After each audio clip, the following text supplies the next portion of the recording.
30 seconds.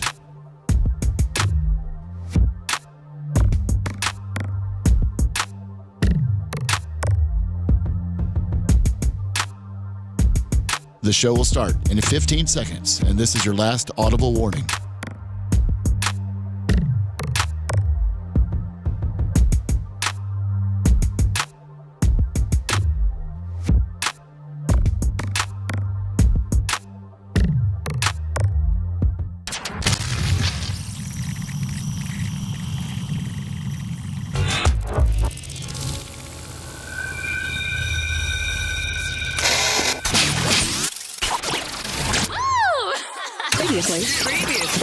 Previously on the Bubba the Love Sponge show. Something else with is there a big finale? Oh yeah. Oh boy. Oh yeah.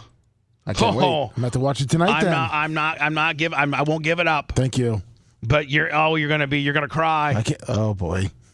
I'll let you know. Ashley's gonna cry, and then she might peg you. And then I'll cry again. You're listening to the Bubba the Love Sponge show. Broadcast rights for the Bubba the Love Sponge show have been granted to this station by the Bubba Radio Network and is intended solely for the enjoyment of our listening audience. Any rebroadcast, retransmission, or other use of this production without the express written consent of the Bubba Radio Network is prohibited.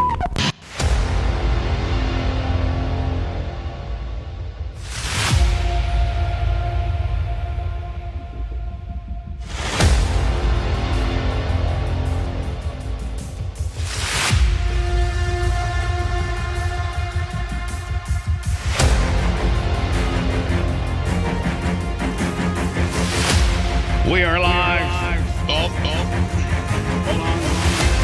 Let me see where I'm getting the feedback at from. Hold on, stand by. Hello. Oh boy. Oh. Macho Man's freaking out. Saying we got a little bit of a mix minus delay. Gimme. Happy birthday, Bubba. Happy birthday to All right, everybody just shut up until we get this back reverb Willie fixed. Tuttle is not actually in the studio. I feel like I'm talking at a stadium. Today.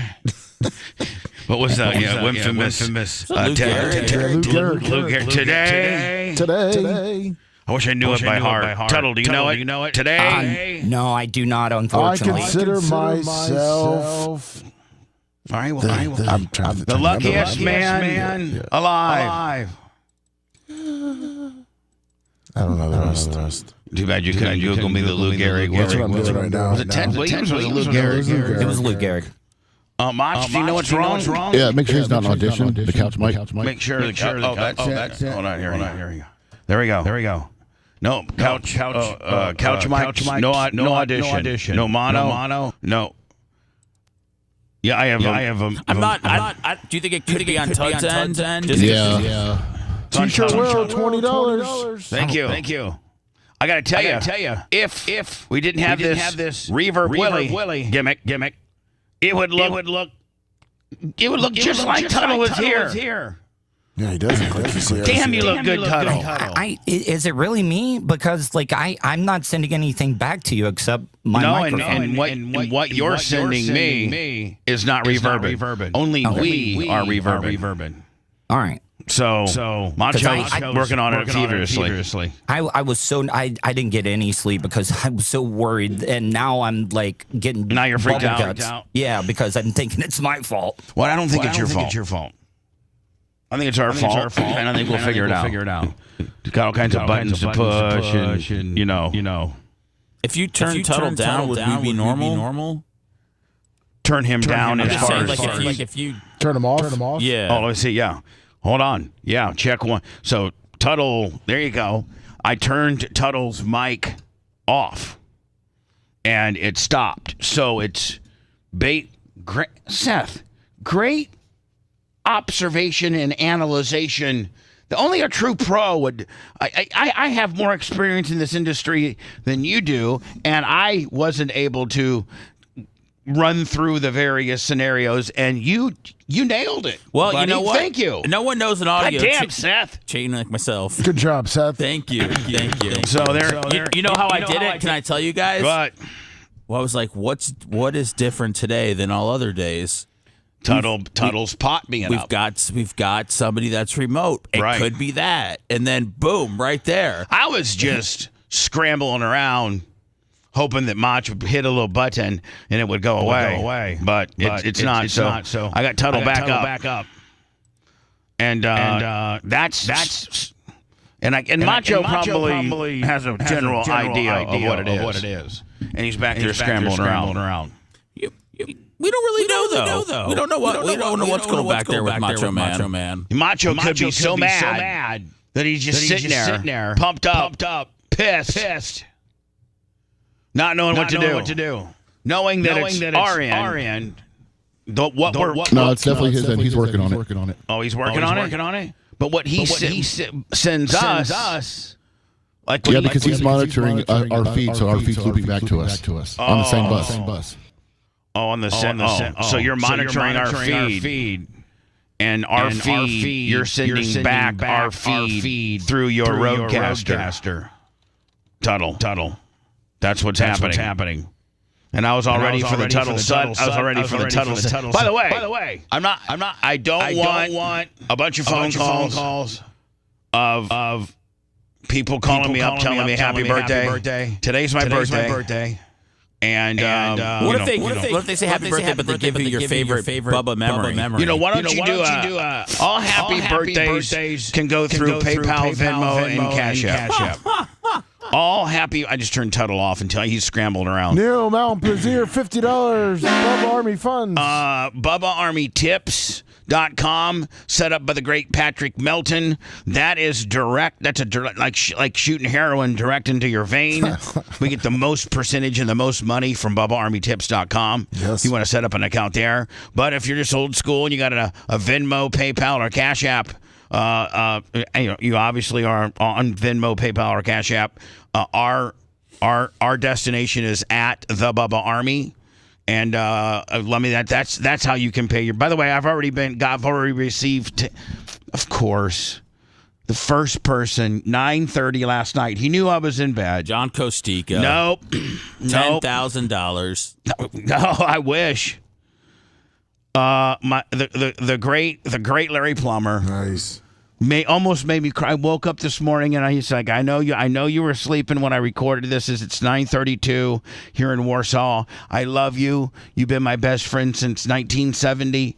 I just absolutely hope you have a great day.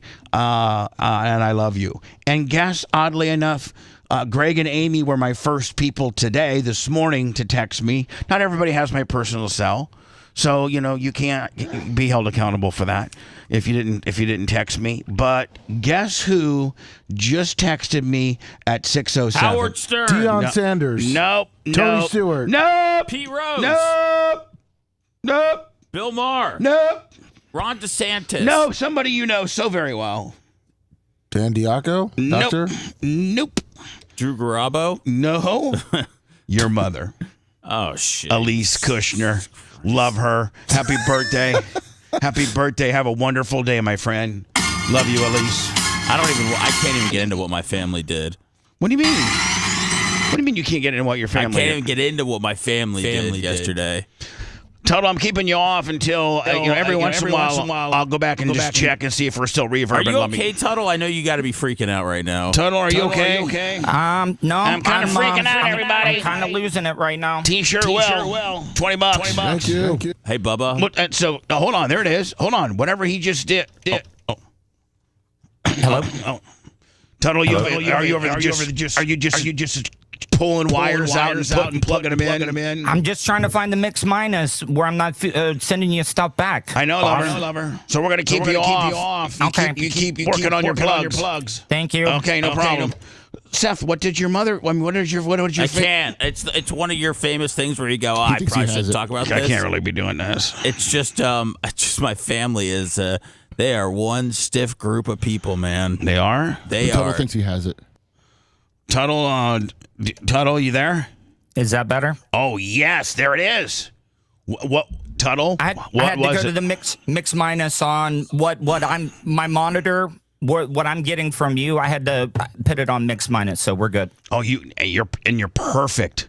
And look at, and by the way, you just saved Seth because he was trying to wiggle out of his. Can you believe what my family did? And then I shouldn't be saying it, and I can't say it, but I want to say it because it's so screwed up, and I really, really put them on notice that they really, really screwed me over. But I can't. I just can't. But I wanna.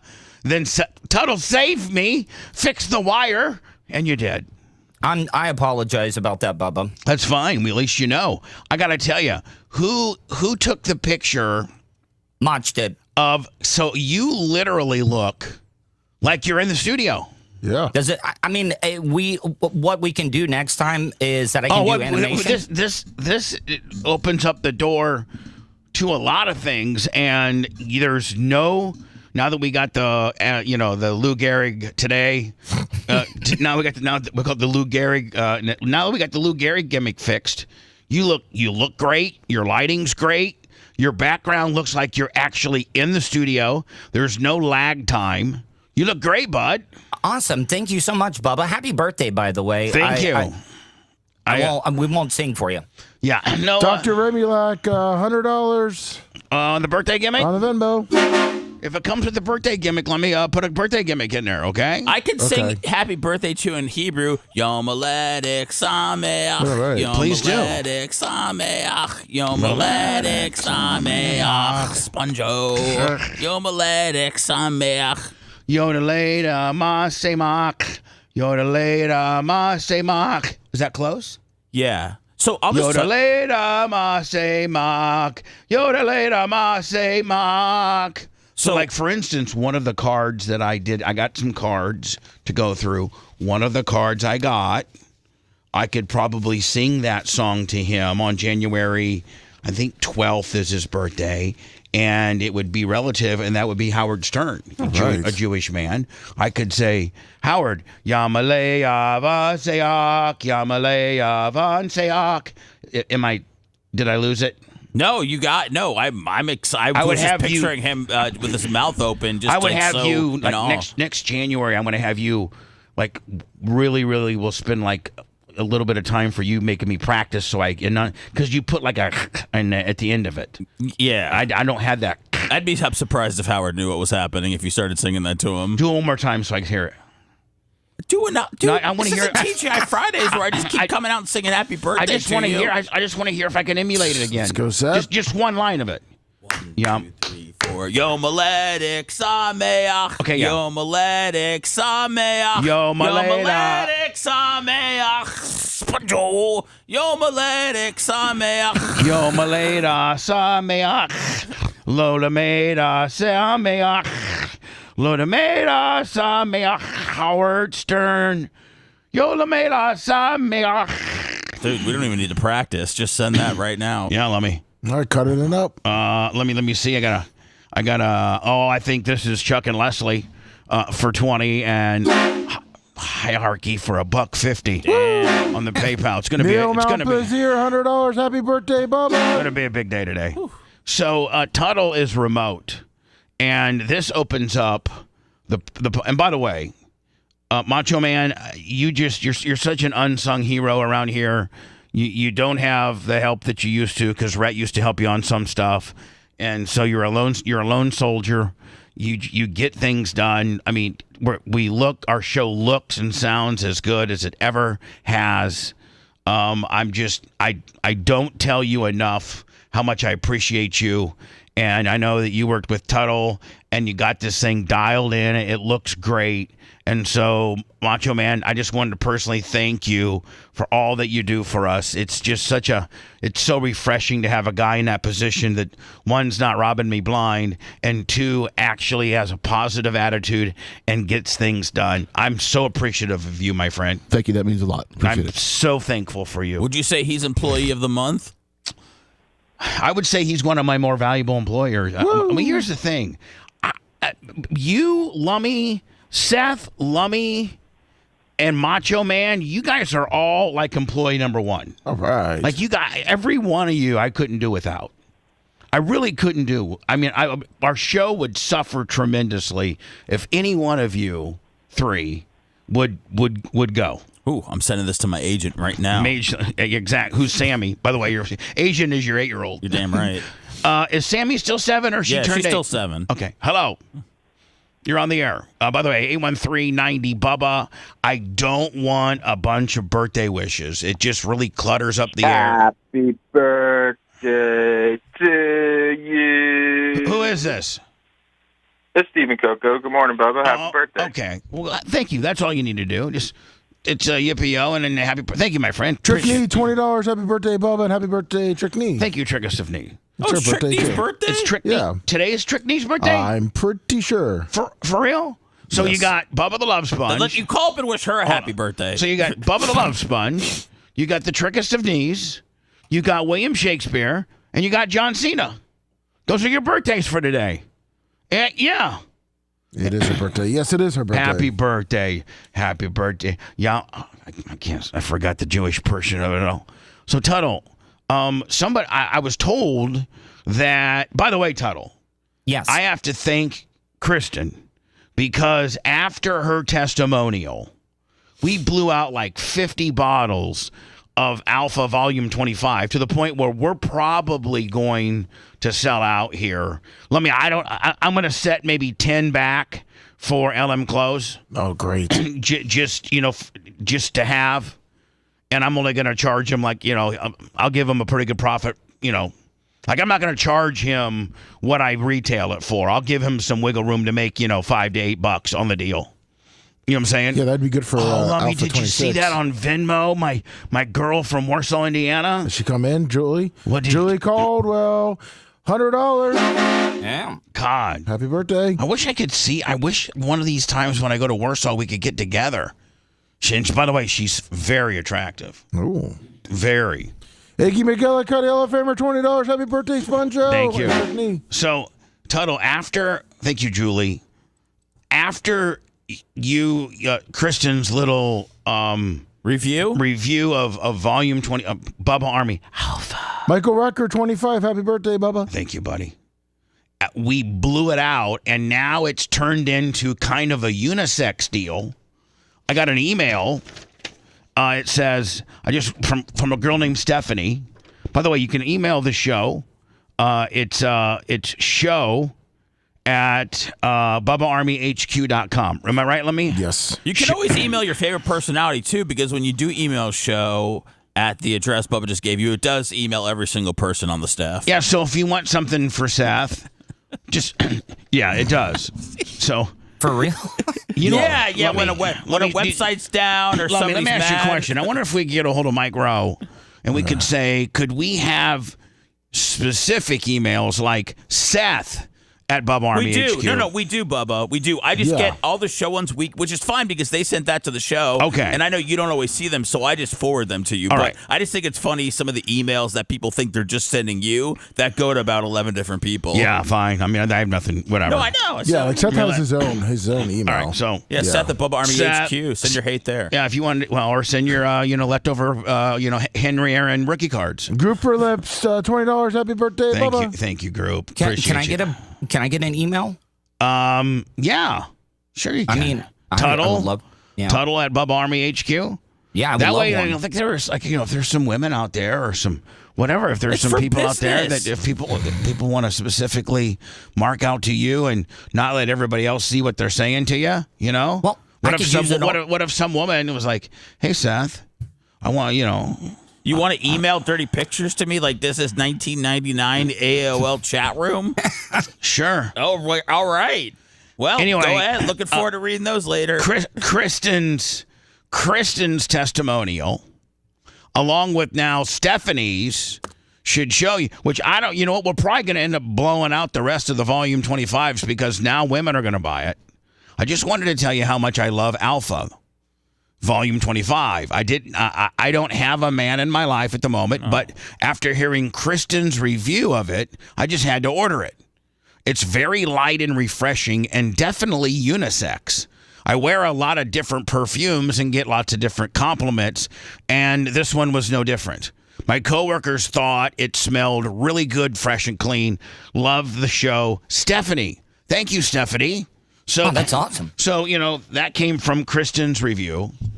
And Kristen, of course, Tuttle's. At the end of the day, you guys don't really play husband and wife, but you guys are, in the state of Florida's eyes, still married. Actually, state of Georgia, but yeah. Savannah. That's right. You went to Savannah. Yeah. Remember when we were going to Charleston and we stopped in Savannah and we did the Kristen and Tuttle reenactment wedding gimmick? And I think it really, and you were drunk, and I think it really, I think you had to hold back the tears. Yeah, I did, because we went to the same exact square. Hold on. Like the same 1 foot patch of land that they stood on to get married, we went to. The same exact spot where both of us said I do was at that same exact spot in front of the monument in Mercer Square. Yeah, talk about talk about screwing a guy's head up. That would screw my head up. So you made me marry the Ned puppet. That's right. You had to marry the Ned puppet. But so anyway, Tuttle, you look great. You sound great. I think this has opened up some avenues for us. I want to try this with Seth. I want to try this with Seth. Seth, to be able to, Seth be remote. And I think that I'm never gonna have to leave home again, baby. Well, Seth, with that, I would have to sit down with you and redo your contract. Give me more monies? Yeah, give you. No, well, I don't know about more monies. You're taking away monies. No, not taking away monies.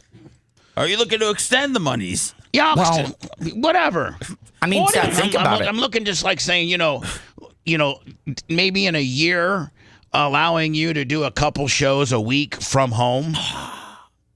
It'd be so great. Could be like, you could do maybe like Mondays and, maybe Fridays from home. Nice. That's a dream. That'd be great, wouldn't it? Yeah, of course.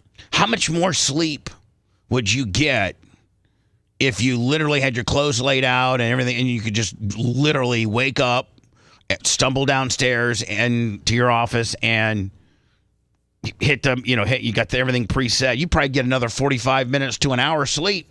The sleep wouldn't even matter. It would just be about the freedom. It'd just be able to be about chilling at home while you work. Right. That's the best place to work. Right. So anyway, Tunnel, you look great. Thank you. What's going on? I've been told that I need to give you a little bit of a setup about something. Something materialized or something happened that, I don't necessarily know you wanted to bring up on your own, but I was told to maybe try to get it out of you. Well, so the other day, one thing, I got Kristen coming over later today to record the podcast. Now, is she gonna get there before 10? Because we could put her. No. It'll be afternoon, because I got some work meetings that I got to do before we record. But my dilemma is, when Dixie had bone-in ribeye the other day on sale, and I was cooking it. By the way, bone-in ribeyes are if you cook it right and you don't overcook it. I know, Seth, you're not a steak eater, are you? No, but I like to talk about, did you chew in the cud with the men? Oh, bone-in ribeye or a Delmonico. Delmonico is. Oh my God, is to die for. What about a Wagyu beef? It's like That's butter. good too. So all right, so when Dixie had a bone-in ribeye special, you go down there, you got it on the grill? Yeah, no, I put it in the oven, because the way my mom taught me is you get it up to 450, let it cook for 45 minutes, leave it in the oven, shut off. 45 minutes? 45 minutes on 450? That thing would be like a baseball glove. No, well, it might have. I'm sorry, I can't remember. I have it written down. No, but anyway. there's no way. Hold on. 450, 45 minutes. Yeah, it's a baseball. Literally, Lummy would say it's literally like a piece of goddamn leather. No, Okay. There's no way. It might be like 450 for like 4 minutes. Okay, so you get cook a little it. sear on it. So you cook it, but then you turn it off and you let the ambient temperature slowly cook the meat. Yeah, just so it slowly drops. So it's kind of like just doing a slow cook. Bubba Army for life. $20. Happy birthday, Bubba. Thank you, buddy. So my weed guy called me, and I went over, and he was like, I did some dabs with him, and I came home. And that's deadly. Yeah, dabs are deadly. I totally forgot about the meat and the oven, and it's been in there for 3 weeks, and I just found it yesterday, and the whole house stinks tremendously, and I'm trying to figure out. Well, here's the thing: get the smell out of it. It's not a wonder that you didn't have maggots, and No, there were. Oh no! I mean, like, do you still have it, Tuttle, or did you toss it? It's in I double bagged it with some contractor bags, and it is sitting in my garbage right now. And I've literally, it's been in there for 2.5 weeks, and I kept smelling something in my house. And when I finally opened it up, it just released the hounds. And now the whole house the only thing that's going to make it, the only thing that's going to work, unfortunately, and I'm not going to, did I say hierarchy, Lummy, today? Yeah, 150? Yeah, okay, thank you. The only thing that's going to work, Tuttle, is if you open up the entire house, or no, I'm sorry, you close the entire house, and you get this high-dollar air ionizer that I got. This. Yeah. It's so powerful that they suggest you can't be in the room with it. You cannot be. Macho Man, what's the premise of not being? Because it really, I guess it takes the air and cleans it through like an electronic process, but it's not good for you to be in the same room.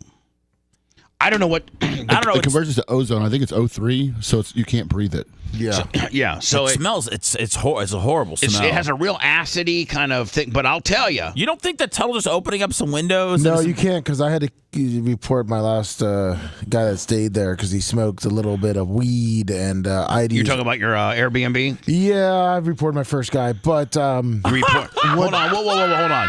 You reported. Hold on. This is something we had. You've been met Bubba. Hold on. It just happened yesterday. You reported him? Heck yeah. What were you gonna say, this Seth? Douchebag screwed me over. I was going to say on the show, on the after show on Friday with Colton and Lummy, the one I sat in for, we got into Lummy being a slumlord, and we talked about when he would go check on the house after the guests would leave and just what a mess they would make. So now finding out that he went there yesterday and had to report somebody is really the content that I know people are looking for right now. Ozium, by the way, Ozium spray. Maybe it was Ozium spray. Yeah. Let me now, Lummy, can you, now that you're an Airbnb slumlord, and it's a narc, dude, can you go in after a person has stayed? Yeah. And go in with your camera and kind of give because some people probably are good renter. Like when we stayed at Davenport. We all picked up. I mean, even Seth's, semen encrusted boxers that he threw in the corner. We even picked those up. Yes, we did. I mean, Lummy, you could actually. Yeah, I was going to do that. Encounter something like a guy that, masturbated on some boxers and just left them there all Elmer's glued up in the corner like Seth did, but thank God for Gary Cantrell for picking them up with some tongs. Yes. So you could maybe there are some good people out there that, try to strip the bed and try to, have everything all kind of lined up for you. And not the ones that stay with Lummy. I've had 30% of those people and 70%. Are most people pigs? Yeah. For some reason, they bleed a lot. For some reason, people bleed a lot at Airbnbs. Bleed? Yeah, it's weird. I've had. What, do they cut their toenails too short and bleeding on the carpet, or what? I've had two people that two bleeders. Yeah, is it two period different blood? states. I don't know. Does that concern you that there might be some murders happening in your? There might be some type of illicit stuff happening in your Airbnb slumlord deal. I mean, it's just maybe period blood, but I just take it to the wash or burn the sheets. It's either one. But I had to Ozium. So yesterday you went there. This guy was a weed smoker. Which listen, we don't. By the way, hold on. I jumped through every hoop for this guy. I hate Booking.com. I don't care. I'm closing that off my site. That's the worst site ever. Their customer service is complete dog crap. The guy that is Tom Bean friend up in LJ, Florida, he has 5 Airbnbs. Yeah. And he was with Verbo, Airbnb, and Booking. Yep, I have all three too. And so when we had dinner that night, we stayed in his cabin when we went up there, and he's like, I last week canceled Booking.com because it's just nothing but problems. He goes, I'll take the 15 to 20% less business that that I get from them and chalk it up to not having to deal with their bullshit. I'm happy I hear that because last night I was on the phone. Man, this guy has 5 properties. I was on the phone last night till 12:15, 12:20 with Booking.com customer service, and it's they're all in Thailand. Yeah, they'll tell you that, and they all suck, and they don't do anything about it. They just call this they're in a pilot program, which is their testing. Get rid program. of them. Stick with Verbo. All my problems. Airbnb. So you reported a guy. So when you report a guy, does that put like a little strike on his account so that other people that potentially he might want to do an Airbnb with can see that he's not a good dude? It's supposed to, but on Booking it doesn't even matter. And no, but Booking I'm talking about all the ones you're going to stay with. Oh yeah, 100%. So like if you were a good renter, you were good. Would the landlord put good? I had a good experience with this dude. They give you a good one, you give a good one. It's all good. We're all happy. What did you do, Lummy? And I still can't believe you turned a guy in for weed. But hold on, no, Seth. Hold on. But not when he smokes in the house. As soon as you walked in, you thought you were at Cheech and Chong's. Yeah, listen, Creed and Travis came over yesterday, and he was he in even town. goes, yeah, he had to come down for work real quick. I got to show him something one of these days. He's coming to 199. Why is on my X feed ivermectin trending? I got three. Austin Theory, ivermectin, and The Rock are all trending right now. I don't know what. You can click on it and see what I mean. Did Trump say? Just want to let you know that ivermectin, it was the one that would make you. Here it says. I just clicked on it. Buy it online. I've got a stockpile of it at my house. Yeah, you can buy it. It's over the counter now. That's what. It is? Yeah. Yeah. In Pennsylvania. Hold on. So what was once during the COVID pandemic at its height, one of the drugs that Dan swore by, and everybody, listen, Dan wasn't the only one. There were a lot of doctors that that incorporated ivermectin as a way to combat COVID without getting the jab, and it really was quite effective. It was very effective. That, the oxycycline, a Z-Pack, zinc, a nebulizer, hydroxychloroquine. Hydroxychloroquine. Like, Dan had this whole cocktail. He had 600 patients that he treated this way. 600 people made it. And the government, if you would talk about the alternative to the alternative. Now, isn't part of being a doctor using by whatever legal means available to you to make I think like the creed or the oath of a doctor is to use any means that is legal to fix your patient. And if that's outside of the box type stuff, it can be as long as it's legal. Well, ivermectin has been around since the 50s. Initially, I think formulated to combat malaria. And it's been around since the 50s, and nobody's ever had a problem with it. Well, these doctors start using it as an alternative to fight COVID, and the government locks it down. And if we actually, Lummy, I think, got suspended for a week on YouTube. Yes. Because we didn't have some whack job. Hi, this is Jim. This will let you know I had COVID. My doctor gave me some ivermectin. No, we had a real doctor. A real doctor as a co-host on the show and went through his little cocktail of getting you better, his COVID cocktail, if you will, of which included ivermectin. And YouTube suspended us for a week for going against WHO guidelines. We got suspended for a week. Big whodunit, because our doctor was giving his remedy that works with his patients. And we got suspended. Now, hold on. Now you can buy it over the counter? I mean, Just in Pennsylvania right now, but other states. Hold on. It starts with Pennsylvania, Yep. and it spreads. So, Tuttle, you got this piece of meat in your oven. In my oven, yep. You open it up. Is it just maggot infested? You know you got to clean your oven now. I already have. I've been cleaning and cleaning and cleaning. And the thing is I keep my house looking immaculate. Kristen, you can ask anybody. Like I even though my mom's not around, it's her house, and I still respect it by keeping up with it and stuff. And now I just look like a goddamn heathen. It just stinks like a dead body in here. I don't know. Longwood, $100. Happy birthday. Thank you, Longwood. Thank you so much, my friend. I think you need to get something like that. Don't they got that spray that you can use to what? Now let me gotta tent this thing. Lummy, what did you use on the pot smoker? It's a Ozium spray. It's like $6-7 at Walmart. You go down to Walmart, you get some Ozium or Walgreens. Yeah, Ozium spray. Now, Tuttle, here's a trick: is you put a little bit on. Well, listen to me. I mean, I know that. I just know this. You got any ceiling fans? I know it's a bad topic. Come on. No, I do not. Okay. I don't have anything to. Yeah. But what you could do is you spray each blade with quite a bit of this Ozium spray. Okay? And I got a box fan. Well, it's not the same. No. But if you spray each blade with the Ozium, then it's constantly circulating as it's falling off the blade. I'm just saying, get some of this Ozium stuff and you spray your walls because it'll stick to the wall, to the paint. It won't change the color of your wall. You won't see a big white streak.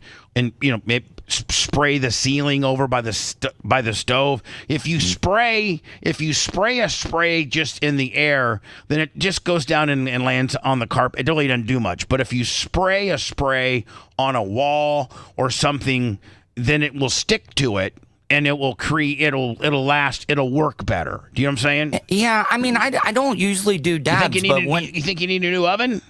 No. I don't. I got it all cleaned out. It'll dissipate after a while. Now, So let you me ask usually you. don't do dabs, but this really made you retarded, didn't it? Yeah, it did because, if your dealer is offering you free product to try out and everything, and then you go home and pass out and completely forget about the meat that you put in the oven, and you don't find it until 2.5 weeks later, it kind of sucks.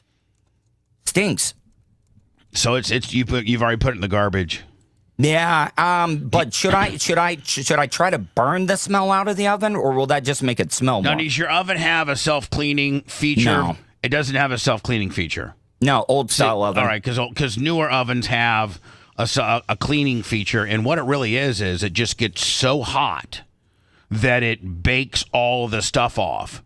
It's not like your oven shoots chemicals down in there and it somehow clean. No, the way that a self-cleaning oven works is it get to 600 degrees and it literally just bakes off any type of food or residue that you have in your oven. Then if you may create a little bit of an ash once the oven's cooled down, then you can wipe the ash off. But I would, they make Easy Off oven cleaner spray. Yeah. The same place that you buy your ozone place at Walmart or whatever, buy some heavy duty Easy Off oven spray. Shelf TV, $20. Thank you. Spray down your oven. Let it set for quite a while, and then you're going to have to get, a Brillo pad or a sponge, and you're going to have to get in there, pull the racks out. Mm-hmm. Pull the racks out, take them outside, clean them. With and let me an SOS pad too. When you think, yeah, SOS pad for the racks, and then Easy Off for the rest of the oven, and you'll be fine. Okay, you'll be all fine. right. You'll be fine. I was just kind of freaking out about it because Kristen's coming over.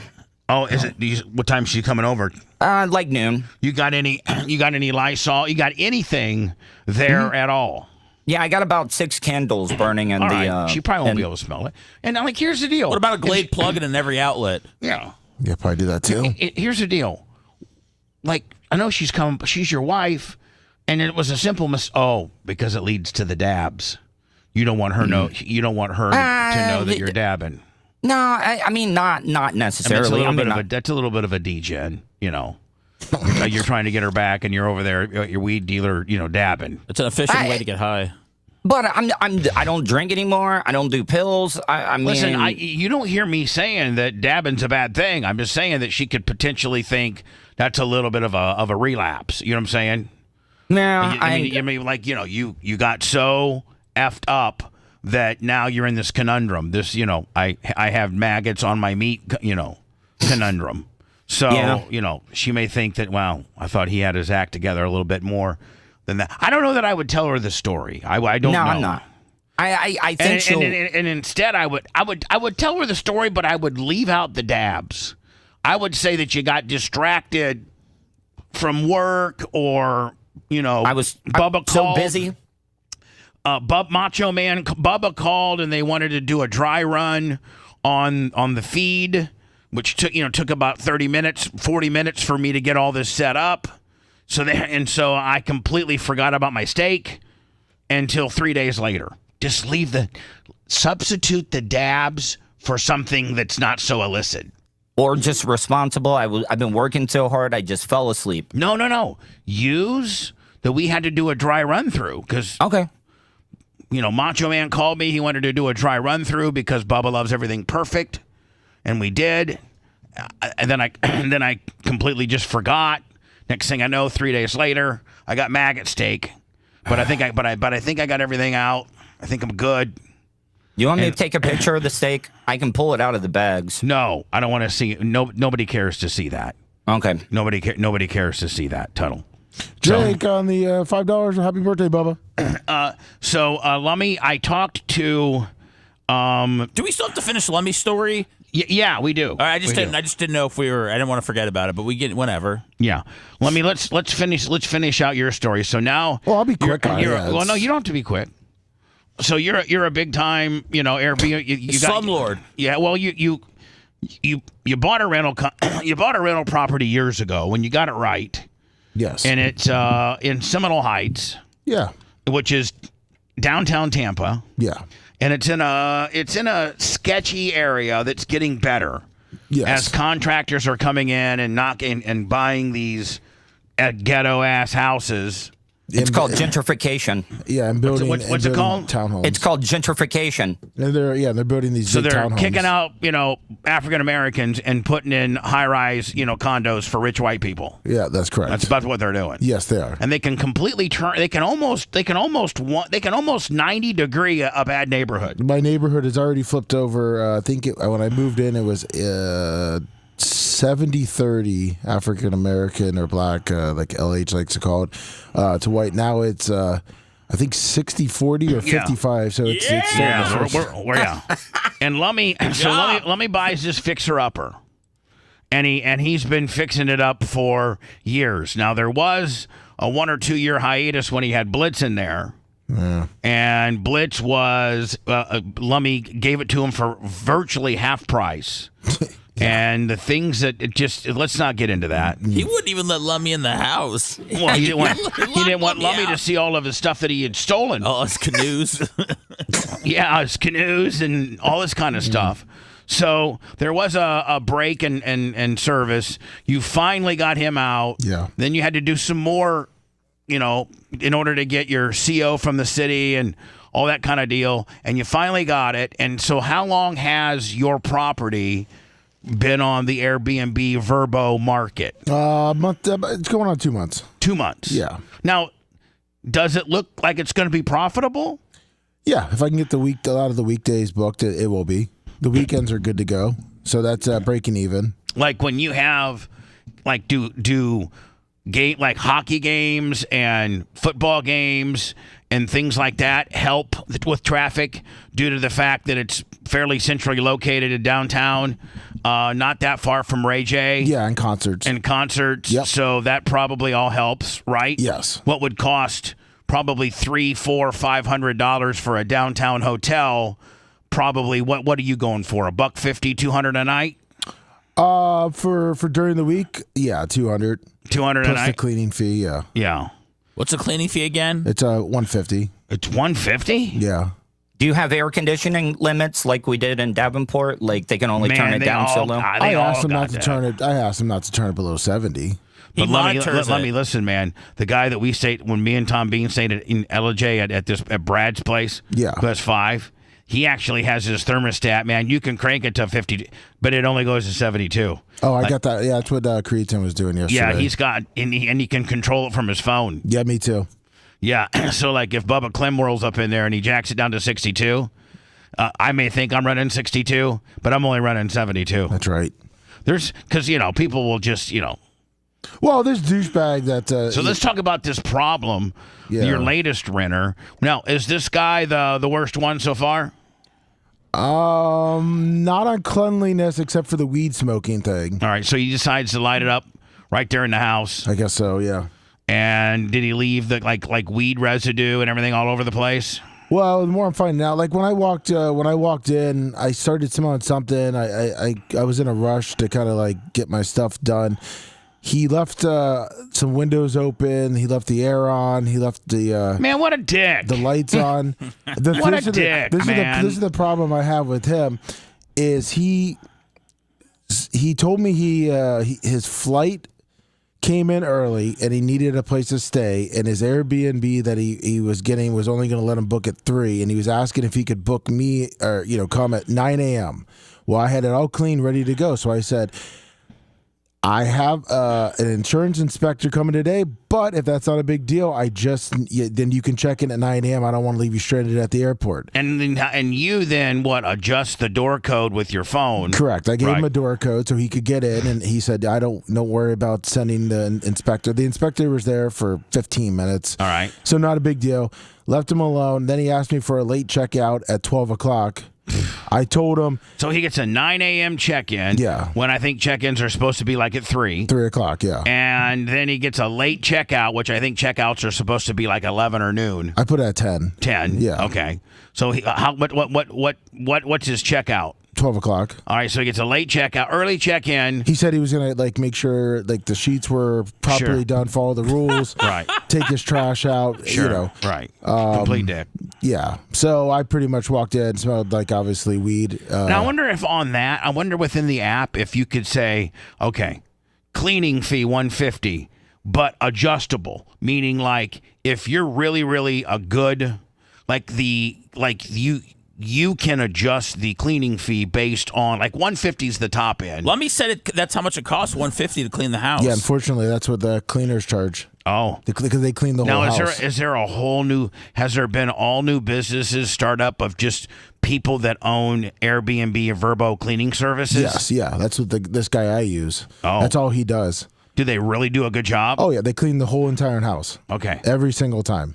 So $150. $150, unfortunately. But this guy, and the problem what I hate with booking, and now I'm glad that I found out between Tom Bean's neighbor, is I called booking. I was on the phone with them and getting transferred multiple times, and they just said, "Oh well," pretty much. Oh well.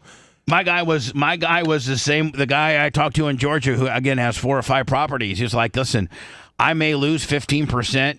Of my business that I get through booking, he said, but it's not worth the headache. I'd rather have a vacant night than deal with somebody that's booked through booking. They have no back end customer support. There's no way to they're the worst. They're the absolute worst. Yeah, and I actually found out yesterday too. Another is that I guess he probably flicked his joint or something because there's a huge burn mark in the backyard in the grass.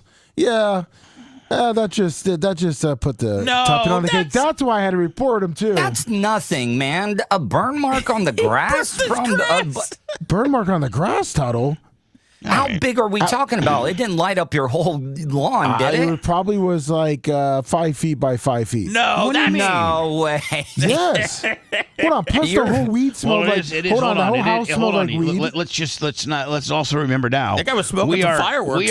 He was smoking some Cheech and Chong joints. Let's not forget what we are absolutely in the driest time. That this is one of the driest periods we've had in a while, right? Yeah.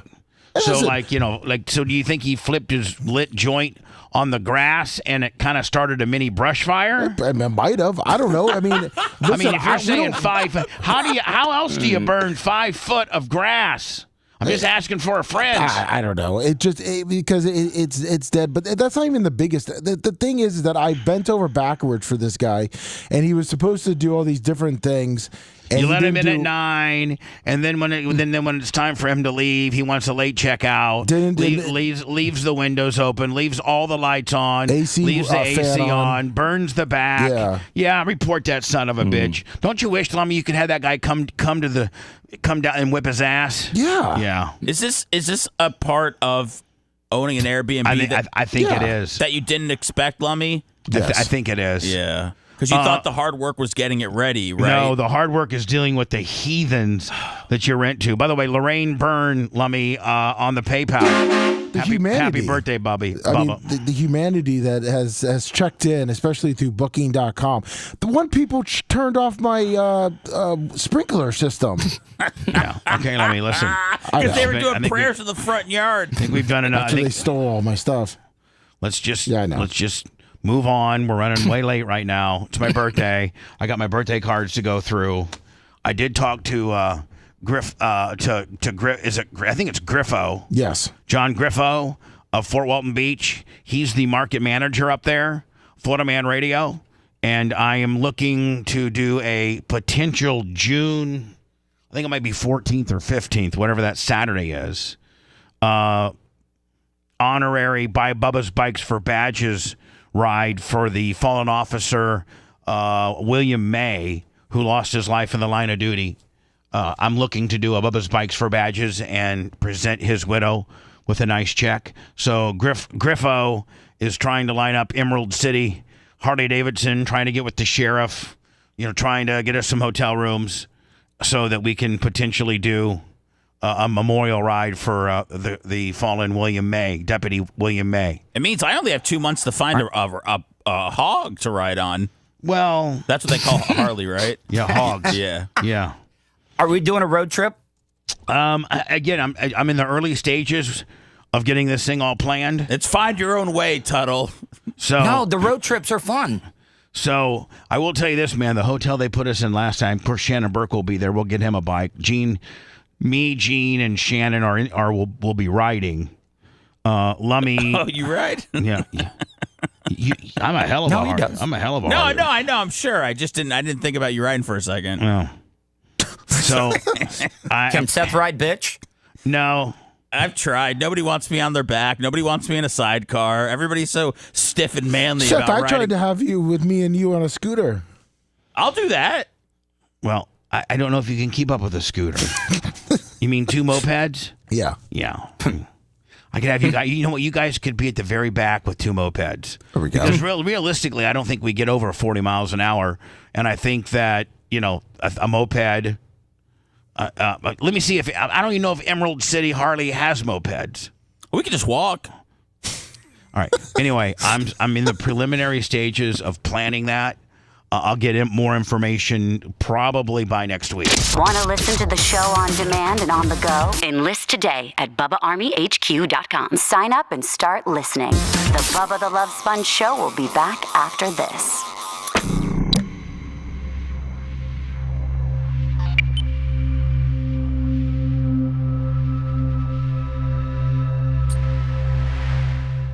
Well, we could just use the one he used, right? Didn't the wheels come off at the end? We could just fix that. Yeah, but if you want, we can make a one with the lemon.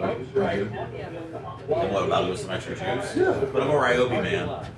Okay, that's bad for our country. Make it worse for the guy trying to figure out if Goldberg was ever There's a going to cart. parking spot. Sorry, buddy. Hey, buddy. Oh, thank you. You don't see my turn signal here? What are you waiting for? Secret war plans? Hello, my friends, and welcome to the Late Show. I'm your host, Stephen Colbert. We are on. Welcome. Going to be gathered for a funeral service in a procession. Thank you, Reyes. And Berto Perez, 73 months. Today, the widow of the Show Bubba your love for his birthday. Don't forget Friday, 199. What, Lummy? Oh, I was just talking to chat. Telling you to show your love with PayPal, Venmo, Cash App. Don't forget 199 on Friday.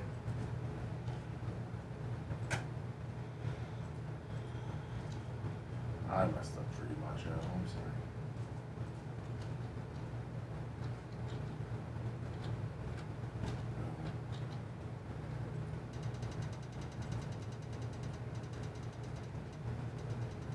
No, Heather spin instructor, not yet.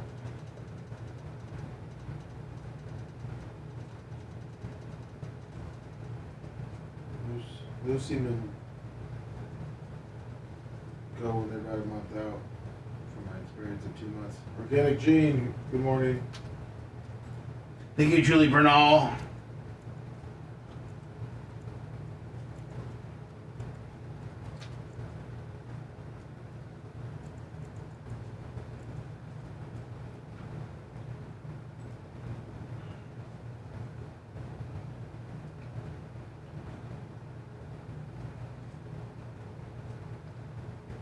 Thumbs for Deputy tunnel. Sheriff William Will May of the Walters Jewel causing to fight the Mason. Deputy May has served with his family. Both of his parents are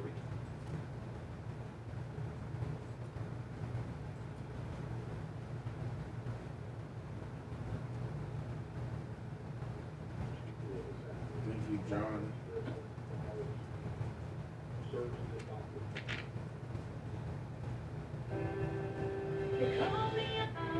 Nice, this is amazing.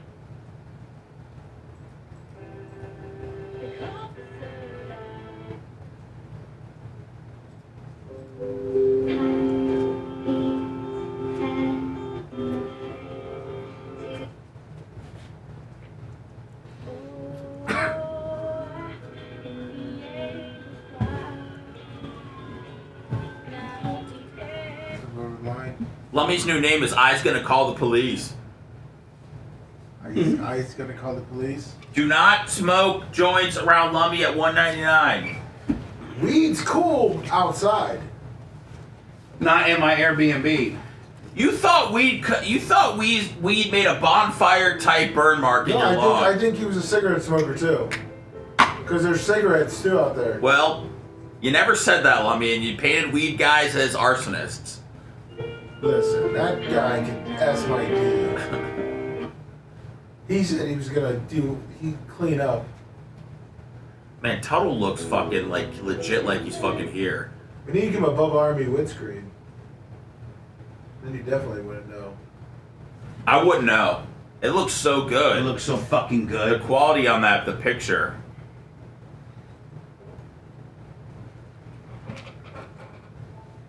It's like I just want to go over there and say hi to him, but he's not there. I know. Lady Care, on that, all depends on the review. Hey, baby. Is it 300-pound dad bed? Hello. Want me to take my pants off? Yes. That's right, there's no camera right there. Whoa! Are those Al Bundy? What do you mean? They're plaid. Not Al Bundy, what's his name? Tim the Toolman Taylor? Al Borland. Al, what? What do you mean? Oh, like a shirt? Like a Yeah, flannel the shirt? flannel. Oh, okay. Little flannel boxers with the Okay. big dong there.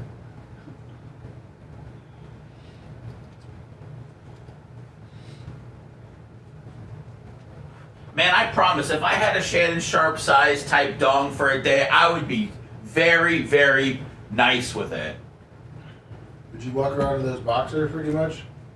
It's only sweatpants.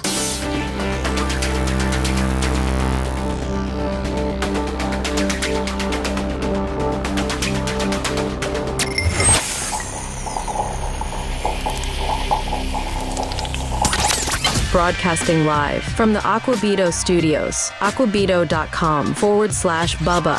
It's the Bubba the Love Sponge Show.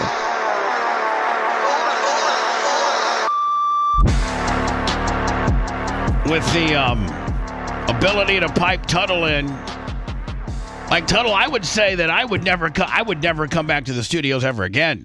I mean, I want to, but I could almost kind of be like a relief pitcher. You can call me out of the bullpen anytime you need me. Well, I know that Wednesdays are your gig, are your jam, which requires you to have to drive over here the night before, stay with Colton, his parents, and which it's comfortable because you lived there for a year or so. So like you're practically their second child. They love the hell out of you. That's not the problem. It's just, kind of getting out of your routine and what have you. And, now that we've mastered the ability to be able to pipe you in from your home with the background of the studio. Like Seth said, Tuttle looks like he's here. I just want to go over there and hug him. Looks like he's really here. So I think this opens up a lot of different possibilities for the show. Thank you to you and Macho Man for making it just look absolutely perfect. So appreciate you guys. I'm gonna open up some birthday cards, Lummy. Not going to open up. I'm just gonna acknowledge who I got cards from. I got a card from my dad. Oh, great! It was pretty cool. Somebody sent him a copy of a newspaper from I think 1972, and it's when my dad won Best of Show. No, it's from September 4th, 1973, the Pilot News, Plymouth, Indiana. And wait till you guys see this. It's my family. It's my dad, my mom, me, and my sister. And with my dad's 1932 Ford sedan behind us. And it says, this is the Best of Show winner in the Blueberry Festival Antique Car Show, sponsored by Marshall County's Hoosier Old Wheels. The winning entry from Warsaw is owned by the Clem family, which includes parents Douglas and Jane and children Todd and Tara. A total of 101 entries from the 5 Midwestern states showed up, and the quality of entries were termed unbelievable. My dad won Best of Show. So like out of 101 cars, my dad had the best restored, nicest looking car. And wait, Janie Cakes had like a little mini skirt on. Looks fun. Looks hot as hell. Really? I don't know if the camera is going to be able to get this. Doug Clem looking rugged as hell with his big arms and his mustache. So for your birthday, your dad sent you an article about himself? My dad sent this and said, "No, it's about the family." There's a picture of me in there, obviously. I don't know if you guys can. Oh, yeah, there you are, a little squirt. I'm down there holding the trophy. How were the jugs on Janie? Janie Cakes was hot. Doug Clem was rugged. Look at that stash. I like it. Doug Clem's got that stash. Big arms. Best of Show out of 100 cars. That's Doug Clem for you, buddy. Then I got anything else slip out of that card, like 50 to Target or anything? No. Okay. No. AC Permagron Lummy birthday card. All right. Thank you. Howard Stern. I got a nice card from Howard Stern. I'm actually going to read Howard's. Nice. It says, Bubba, thinking of you and sending you lots of love on your birthday. You are a true gem, and I'm so lucky to be able to call you friend. Peace and love, Howard. For those that think I'm making it up, because, the trolls will be like, oh, Bubba's making that up. And I don't want to show the envelope because it has his return mailing address, but that's right there so you guys can. It's got nice handwriting. He has very nice handwriting. So thank you, Howard. Thank you so very much. Appreciate you. But although we don't talk very much, appreciate you. He never forgets a birthday. He never forgets Christmas. Who's this from? This is from Chuck and Leslie. Nice. Lummy, Chuck and Leslie, a birthday card. Thank you so very much. Wait, did they load everybody up on Friday for your birthday? That was just, I think, for... it was a warm-up gift? Yeah. I got this from Lummy. Lummy, wow. Yeah, Warren, Ashley, and Lummy, of course, a Longhorn steak, a Longhorn steak gift certificate. Yeah. And a lotto card. I'm in on that one, Bubba. I didn't get a chance to sign the card, but I went in with my. So should I add Seth to this? It's already there. Just know in your heart. I added Seth on there. Thank you. There you go. Thank you for everything that you have. No, you don't have to read it. Oh, okay, don't read it. What? No. Read it. You gotta read it. No, it's just a quick little message. It's a little sentimental. Dude, you you just showed Howard's whole card, and now you're afraid to read Lummy's sincere words. Let me ask me not to. Walker put something heartfelt in there for him. So Listen, there's a scratch off. Maybe Bubba will hit 100,000, and it'll help him out. I got a very nice card from Merch Crick, Erica. Very nice. Did she get you something? Her vagina. Well, do you get birthday sex every day? I get sex every day. I mean, there is something she got me, but it's something I can't speak about that you guys know about. Is she gonna ride you off into the sunset tonight? She's gonna ride me off. And then I got this, and this is so very, very thoughtful, and I appreciate it, my friend, and that's why I'm trying to arrange this bike ride for fallen officer William May of the Walton County Sheriff's Department, which is in our 103.1 Florida Man radio listening area. And this comes from David Werning from Bunnell. And he goes, encloses a check for William May, Bikes for Badges event in Fort Walton Beach when you do it. I'm the guy that sent you the hats, the Bubba the Love Sponge Foundation on them. I had them made for my race team. And I have about 60 more of these hats that I'm going to send for you to sell and potentially help with your foundation. And the guy, writes me a $1,000 check for my foundation. Thank you. So thank you for that, Dave, so very much. It will be going to Officer William May's family and whatever we raise. Again, I don't know what that Saturday is. Let me see here. I think I was talking to Griffo yesterday, and I think it is. Let me see. Look at June. I think we're looking at possibly June 14th. So, doing a memorial ride where we start at Emerald City, Harley, the Walton County Sheriff's Department, in conjunction with probably 2 or 3 other agencies, come up with a route led by them.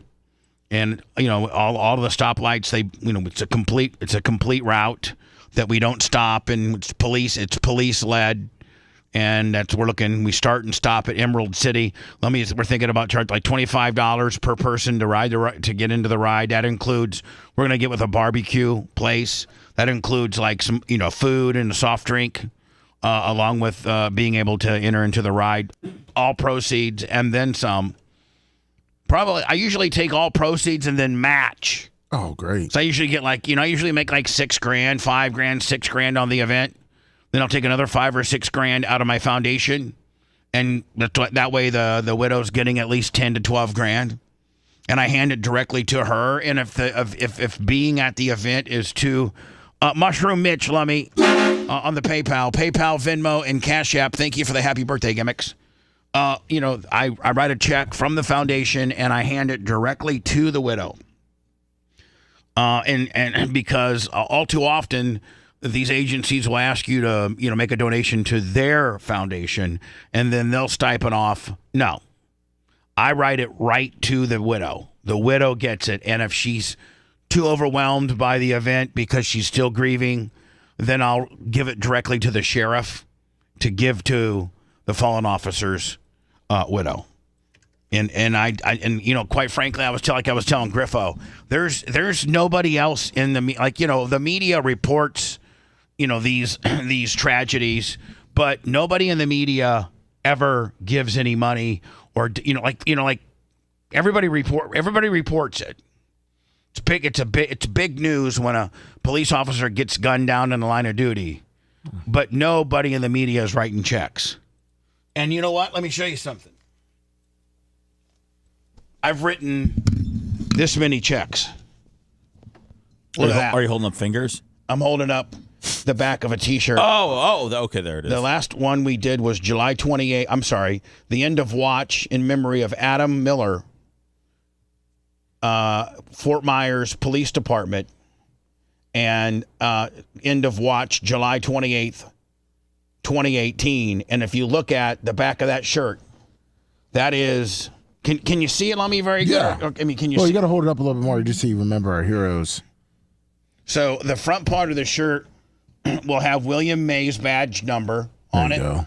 The front part of the shirt will have William May's badge number and memorial badge on the front.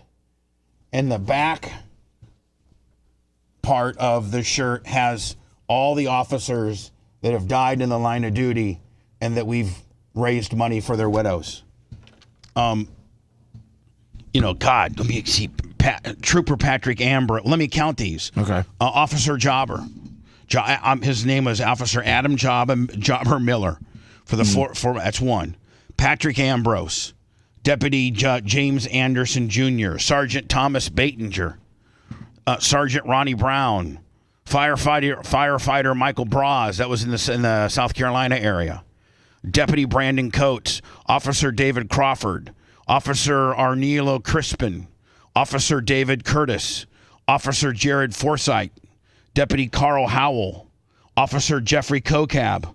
Kokab was part of that really deadly shooting that Jeff Lacey's brother did. Remember that? Oh, yeah. Officers Charles Condit.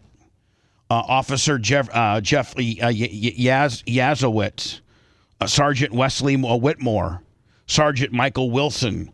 Corporal Michael Roberts. Master Deputy Shane Robbins. Trooper Chelsea Richards, which was a Florida State trooper out of the Ocala area. Captain Chad Reed. Remember him out of Hernando County.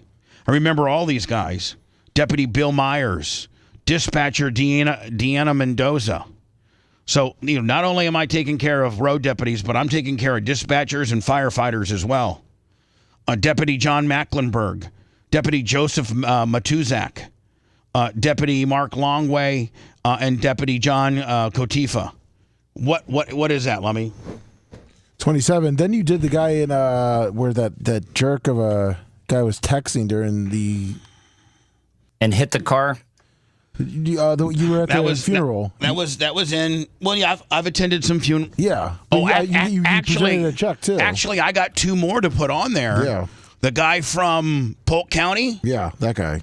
The young kid. Yes. And then the officer in Pinellas County who was doing a road detail, and an illegal immigrant had a front end loader and ran over his car. Yeah. So I didn't make shirts for those two, but I've got to. It was 29 then. 29. This will be our 30th. Yeah. My boss just texted me and wanted me to let you know bjepros.com is donating $750 for the ride. Thank you. So I'll get that check to you. Yeah, just make it to the BTLS Foundation. Okay. Lummy Tech 9 was on, I guess, Jelly Roll's wife's Bonnie. Is her name Bonnie? Bunny's show. Yeah. And it's Tech 9 doesn't do a lot of this. No, he doesn't. And he does us. Yes, he does. And a few others. And I don't think that he can even do Johnny Dare anymore because you know what? Johnny Dare got let go. Did he? After 30 years of look at it. It was part of the Odyssey. It doesn't matter how. Listen, you're Johnny Dare. You're in Kansas City, Kansas. And you are the number one. You are the Bubba the Love Sponge. You've been with this rock radio station now for 20 plus years. I'm assuming you're still number one. Yeah, 32 years. 32 years. He'd been with this rock station for 32 years. He was Tech Nine's really good friend. And during the song Comfortable that Tech Nine did, he actually said, I only wake up and do interviews with somebody, Johnny Dare, and Bubba the Love Sponge. Comfortable. Sway. Sway. Yeah, you're right. Thank you. Yes, no problem. Sway, Johnny Dare, and Bubba the Love Sponge. Johnny Dare was a legend, still is a legend in Kansas City. And after 32 years, because you start making, if as a morning man, if you're number one, I mean, I was at one time, and I'm not trying to brag because I'm not there now. I'm not even close. I mean, God, I think I paid myself $10,000 last year just because I live, just because I didn't take a lot to live. You can get free lunch at school with that. Probably. But, when I was rolling. Referee Fred, $50. Happy birthday. I had a couple $5 million plus years. A few. My base at Cox was $1.2 million. My base at Sirius was $1 million.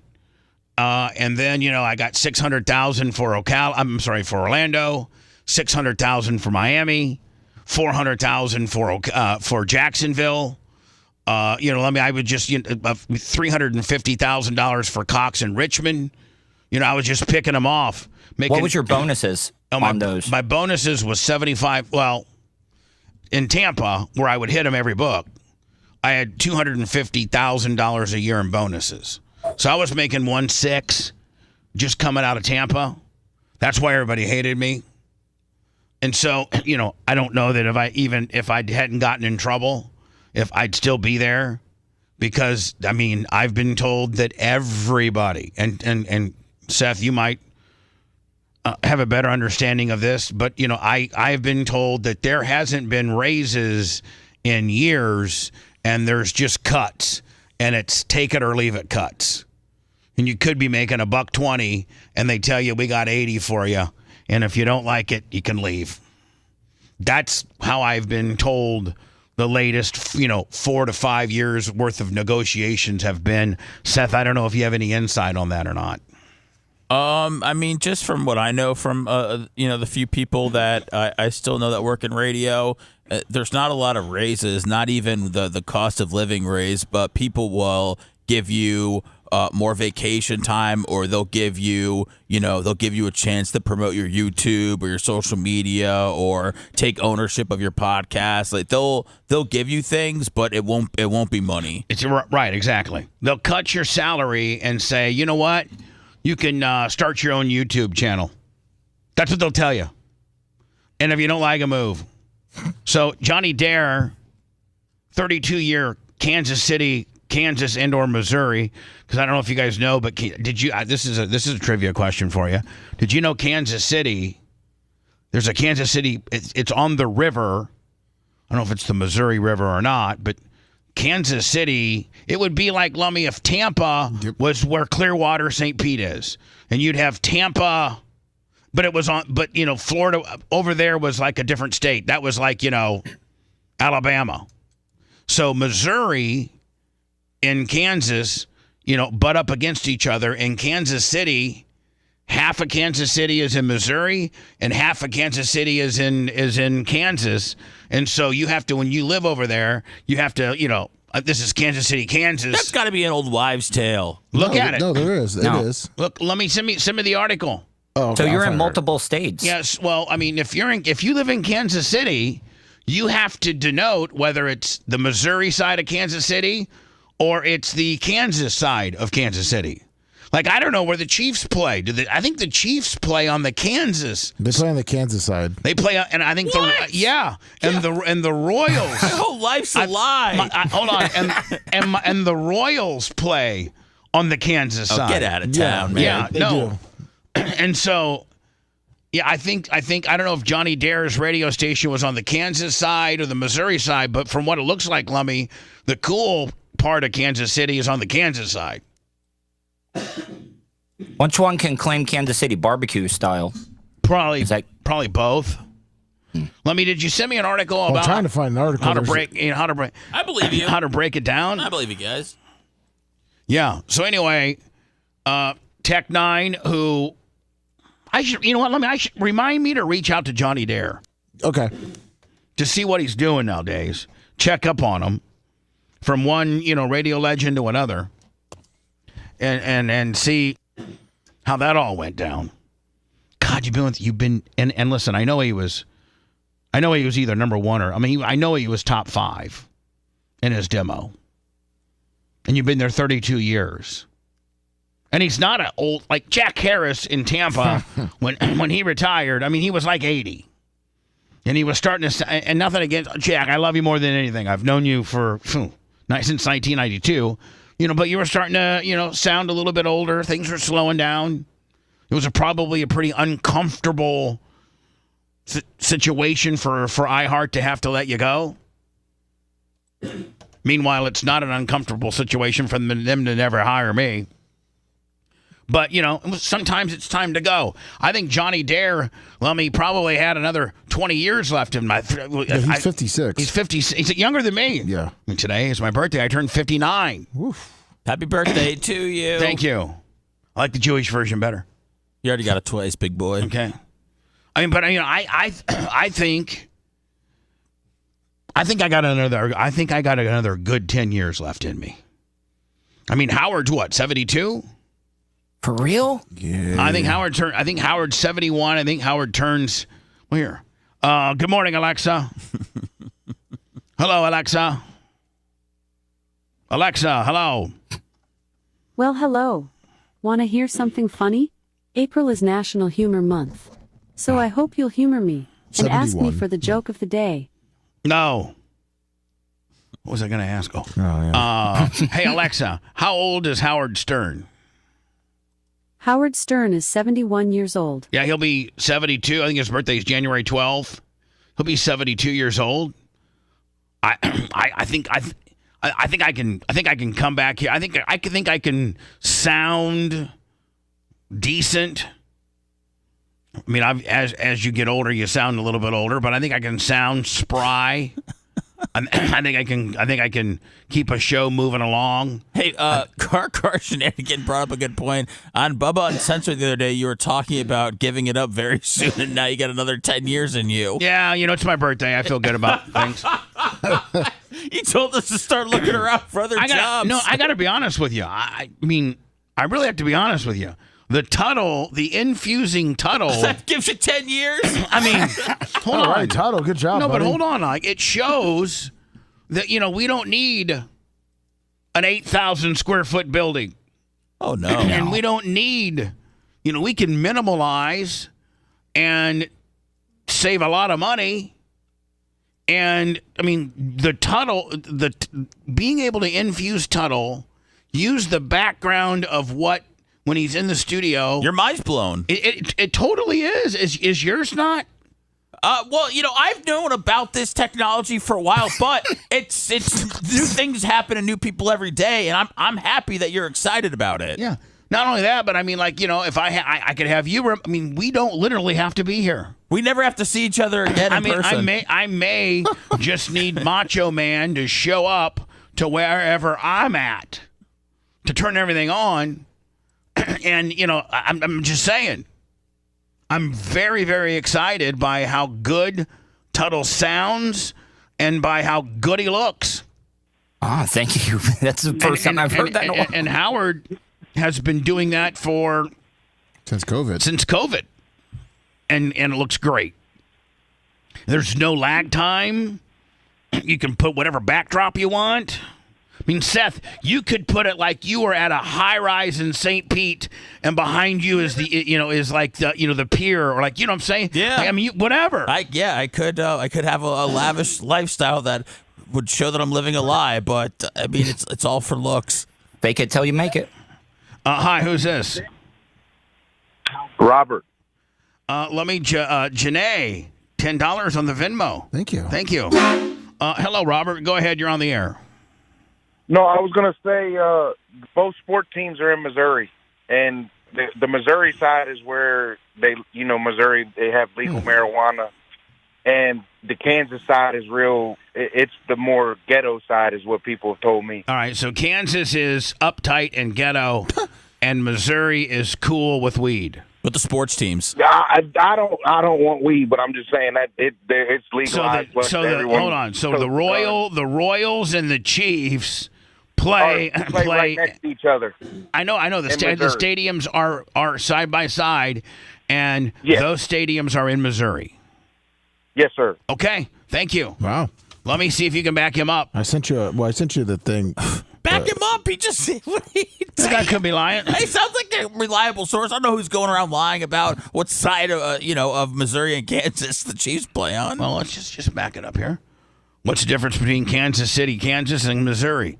Kansas City, Kansas, and Kansas City, Missouri are two distinct cities located opposite sides of the Kansas-Missouri state line. While the two cities share the same name and cultural identity, there are notable differences between them and that are worth discussing. On one key difference between one of the key differences between KCK and KCMO is their size. KCMO, which is Kansas City, Missouri, is significantly larger and more populous than Kansas City, Kansas.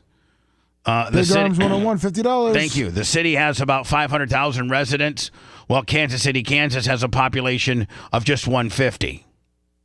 Another significant difference between the two cities is their government structure. Kansas City, Missouri is a consolidated city and county, which means the city and county governments are one and the same. This means they're more streamlined government, blah, blah, blah, blah. Trying to find out, where who plays where. No, I mean, he tried. They play in Kansas City, Missouri. Yeah, so poor Kansas City, Kansas sucks. So here's Tech 9. He loves Kansas City. They got the Jayhawks. Here's Tech 9 that was on. I got to tell you, man, Jelly Roll's wife, Bunny, looks pretty. Yeah. She's very attractive. Isn't she a porno former? No. Okay, no. bad. She met Jelly Roll at a Moonshine Bandit concert. I can speak freely on here. Of course, yes. Okay, and we can always cut anything that you don't You ain't got want. to cut nothing. Okay. By the way, she's got a nice little setup, little podcasting setup gimmick. Spontaneous, I don't care what it is. Whatever. I love it, yeah. First time I was 12. On 59th and Swole Parkway. Yeah. With a girl named Marlene. She was my age, of course. And it was the talking about sex. And the first time that Tech 9 had sex when he was 12 on the Kansas City Parkway. Craziest feeling ever. And I knew it was supposed to happen because I saw it on the drive-in movie. With Tarzan. You know what I'm saying? I saw, that it's supposed to happen. I remember she saying, "What is that?" I was like, "I don't know, but it's supposed to happen." I remember saying that to her, Did anybody ever sit down and have like the birds and the bees talk with you? No. You know what I'm saying? Listen, I don't think any of us did we? I mean, we got it all secondhand through a friend and a neighbor. A lot of misinformation. A lot of older people, like kind of people our age, but 2 or 3 years older, would say, "Hey, this is, you masturbation. You start with that." My dad tried. My Uncle Ike was the closest thing. Oh, your dad tried? Yeah, I told him I knew everything, so he was like, "All right, cool." Right. Because he would tell me, "Dante, this one I'm I'm sticking it to her." I'm like, "Really?" You know what I'm saying? You're like, I don't know what that means yet. Is it me or is it Jelly Roll's wife? Really has a lot of makeup on, has her hat down so you can't, really kind of is kayfabing the whole deal. Like, you can't get a good, she almost looks AI. Yeah, and her glasses are way big, and it Wait, you saying you want a good look at her face? Well, yeah, I'd like to see her. Let me send over Bubba a picture of her face. Send me a picture of when she first wakes up in the morning. Okay. At 12, I knew what the hell that was. Right. So, but is it me? Is it she's trying to do everything to look cute, but kayfabe? Like, you can't, black top, you can't see the body. Hat, glasses, hair extensions. I sent you her Instagram. Okay, and will this be, her maybe a little bit more natural? There's nothing natural about Instagram. All right, so that's her. So let's talk about your love for horror. Well, I've been afraid of occasional aristocrat. And then I got me a Georgia mansion in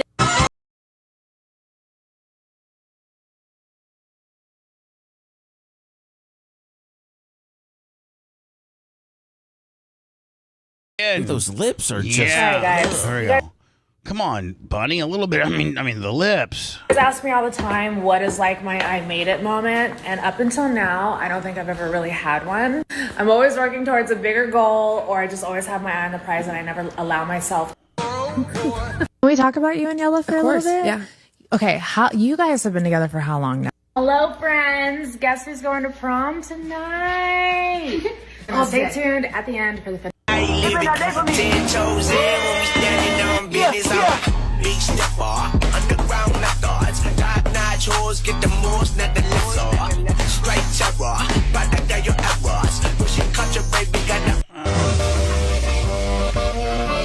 right.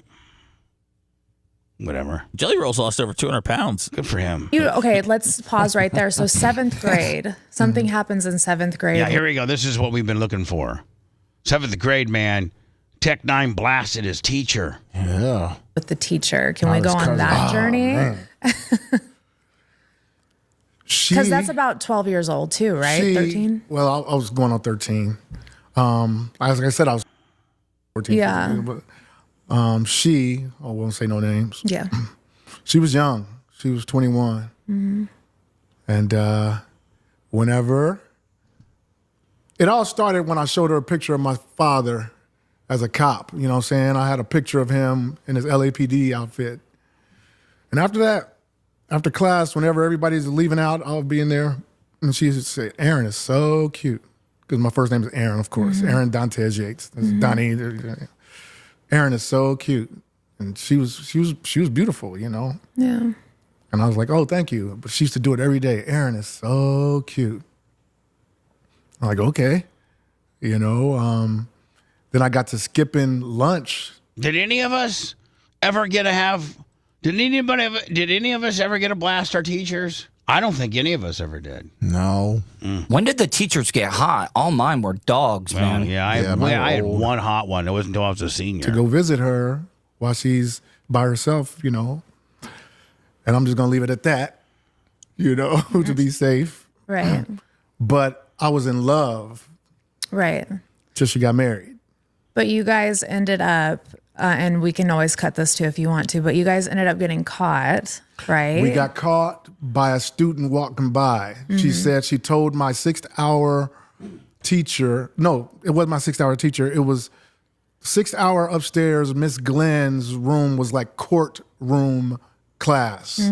So whenever something happened in the school, they would have to come to court in her class in front of her big student body, you know? Right. So they called me up to court class one day, not knowing what they want to talk to me about. I've never been to court class, you know? And court class where you get called out in front of all your school. Jeez. Miss Glenn, she's a black lady. She didn't want no, you know what I'm saying? So she said, Aaron, there's a student in here. The student was sitting right there that says they walked by Miss So-and-so's room and saw both of you kissing, and the whole crowd, the whole student body said, ooh, you know. Right. I said, huh? Why would I be kissing a grown-up? You know, I was smart, you know what I'm saying? And she's like, I saw you, Aaron. I saw you. I said, you didn't see me. I was in lunch. No, you were in there kissing. I said, it's her story against mine. You know what I mean? And they called us to the office and called the teacher to the office too. Yeah. And I was sweating. I bet. And they say her name. This is alarming. And she's like, I would never with a student. You know, I remember her. You know, like. All right, so enough. Got it. It was just a big whodunit. What a narc. Yeah, what a narc. And court class can, you know. And it sounds, to me, it sounds like Bunny just sits there and, yeah,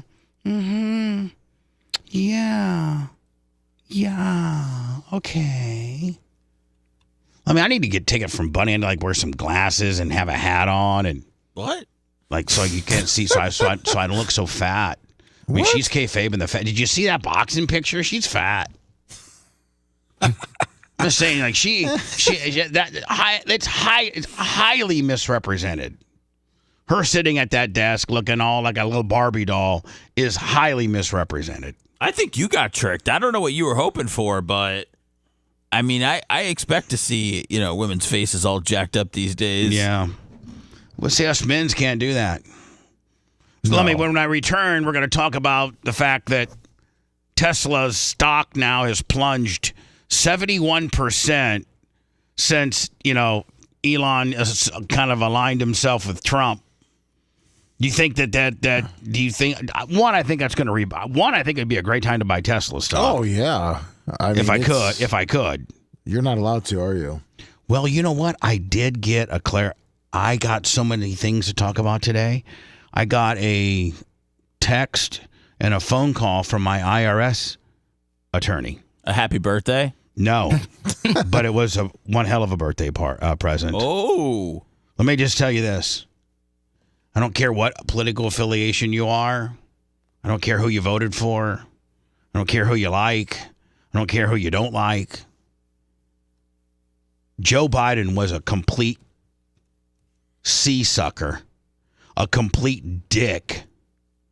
And I got targeted by one of the 96,000 new IRS agents that he hired. I got lied to and targeted. And I get Donald Trump it just came back. I'm assuming yesterday, and a lot of the tax preparers, people who deal with the IRS, lawyers that deal with the IRS, maybe are privy to the findings. It may not even be public. It may just be an inner scuttlebutt amongst IRS people that deal with the IRS. But the 90-day audit that Donald Trump did on the IRS came back to my attorney yesterday. And it's ridiculous. Because I was white. And because I had legal counsel is why they're screwing with me and won't accept my offer of compromise. And I swear to God, oh my God. It's because you're white? Yep. Really? Yep. Damn. I can see that. And so I'm gonna get into that. I got the Shannon Sharp stuff to talk about. I got the Tesla stuff to talk about. I got a little bit of savings. I got like $1,500 saved, $2,000. Oh. I'd be buying Tesla stock. I'd be buying right now. I'd be getting in the market, but I can't because I've had this shady IRS agent who was a temporary hire for the Joe Biden administration. Dawn 25. That has decided to open up my cold case file, and it's cost me now $60,000. When in 2018, I settled with the IRS. The IRS agent was here upstairs in Tom Bean's office, and I settled, and I wrote a check, a large one. After my settlement with Nielsen, I wrote a large check to the IRS, and he said, "You're good. You're good. You have satisfied. It's less than what you owe, but it's all you got. It's all you have. We'll take it." It was $188,000, Lummy. Whoa. And it was, probably $100,000 less than I owed. And he took it and he said, "You'll never hear from us again as long as you stay current." I've stayed current. That's 2018 under Donald Trump. Joe Biden in 2021 hires 96,000 additional IRS agents to do nothing but screw with people. And there's this little known law that I didn't know of, but after you've settled with the IRS, if there's a 5-year period that if your business does better, starts trending better, starts making a little bit of money, they have the right to go back and get the balance of the discount that they gave you. Now my business isn't doing so well that I can absorb that. So I had to sell. Remember, Lummy, I had over a Bitcoin. Yes, you did. I'd put away like $200-300 every couple weeks, and I had some stocks. I'll just be honest with you. I had about $66,000 of holdings. I had to sell all of that in order to pay the IRS what they say this new bill was going to be, and retain my attorneys at $15,000 because they felt my business is doing better. And now we've gone back and forth and back and forth and back and forth, and we give them a offer of compromise, which is here's what I can, you still say I owe this much, but here's what I can actually afford. And they sent me back a letter last week. I got it right here, thick as hell letter, saying, "We do not accept your offer of compromise because we feel as if you still have stocks and crypto." And my attorney writes back to him, "Here's how much we took. Here are the stocks and crypto that we sold. Here is your $56,000 that we sent you, and here is $10,000 that he spent on retaining us." All with to the penny, all to the penny, and within 3 days, he sold it on a Monday, and he paid you guys on a Wednesday, and he paid us on a Thursday. And they're like, nope, we still think you... Well, what do you mean I still got more? We still think that you have additional stocks and... Well, go... Let me... Do you know that the IRS runs my credit report every 30 days? Does not hurt it? Does that ding you? Yeah. Does that ding Yeah. it? Oh, yeah. They run my credit report everything. They think that I have some kind of... I don't know. So yesterday, my IRS attorney comes back and says, we may have some good news due to the fact that the audit, Donald Trump seized... Well, first of all, he fired 66,000 of these 96,000 agents day one. And then he froze all audits, and he said, I want to do a 90-day investigation on the IRS and the weaponization of the IRS. And that report came back, I think, relatively soon, the last few days. And the information I got back yesterday from my attorney, I think you'll find interesting. I'll get into that. Because let me... If I would love to take a couple $100 right now and buy some Tesla stock. Yeah, it's going to go back up. I can't do anything. They're even trying to take my truck away from me. They said I have equity in my F-150, and they want to take that away from me. I thought they could not do that, though. They because I have two cars. I have a Crown Vic worth $800. And I have an F-150 that they deem to be worth $32,000. They say that, since I don't owe that much on my truck, I have equity in my truck, and now they want my truck. The IRS is trying to take my truck. Have you thought about telling them that you're not white and that they should reconsider your hue?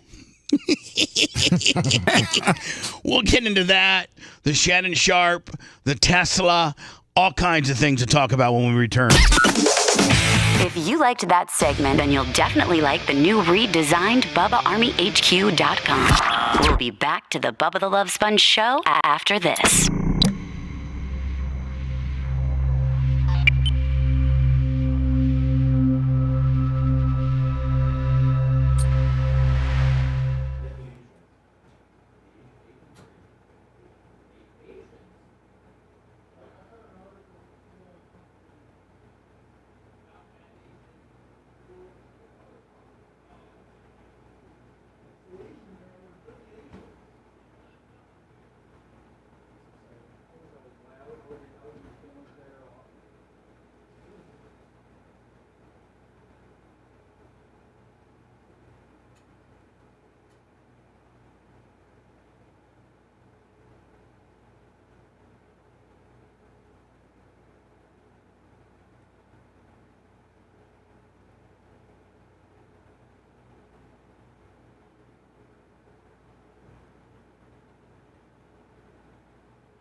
Hello, everybody. I'm here with you. It's just me. Hello. Ooh.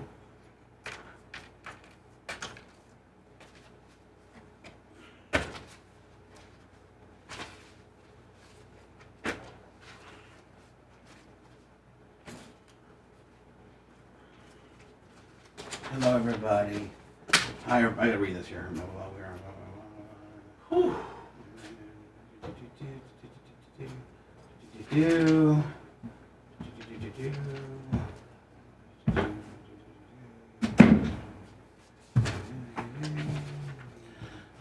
I want to eat a fucking ice cream cake off your smooth white skin.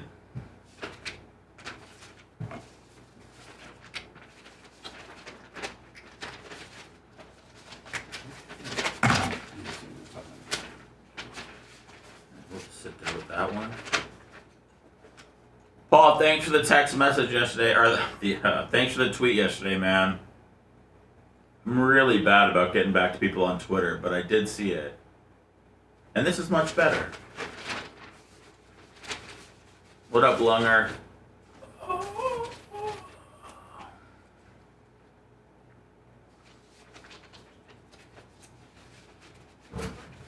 IRS can fucking suck my dick. Suck your white dick! That's right. What up, Powwow? Angelos. What up, LM Clothes, the exclusive dealer of Bubba Alpha.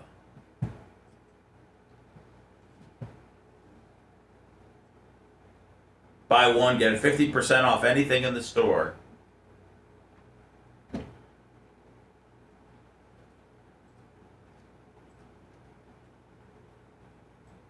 Buy one, get 50% off some suits. Oh, man.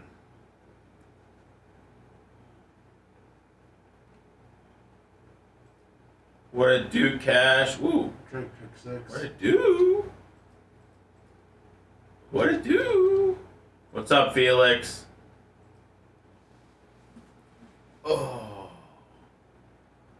Hey, Bulldog Tommy. Think twice. What's up, DJ Brown? DJ Brown said, good morning, Seth. Well, you got to stop giving head to your cousin, Nick, and then they wouldn't have banned you. They have a strict policy about giving your head to your cousin. Can't do it.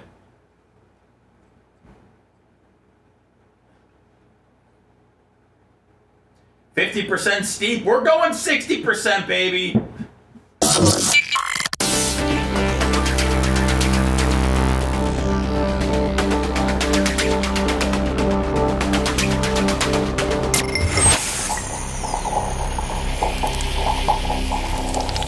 Broadcasting live from the Aquabito Studios. Aquabito.com/Bubba. It's the Bubba the Love Sponge Show. Lummy, can you... Merch Crick is trying to send me some link that I can't get to work. Maybe you can send it to me. I'm trying to get it to work, too. Yeah, she's selling her house.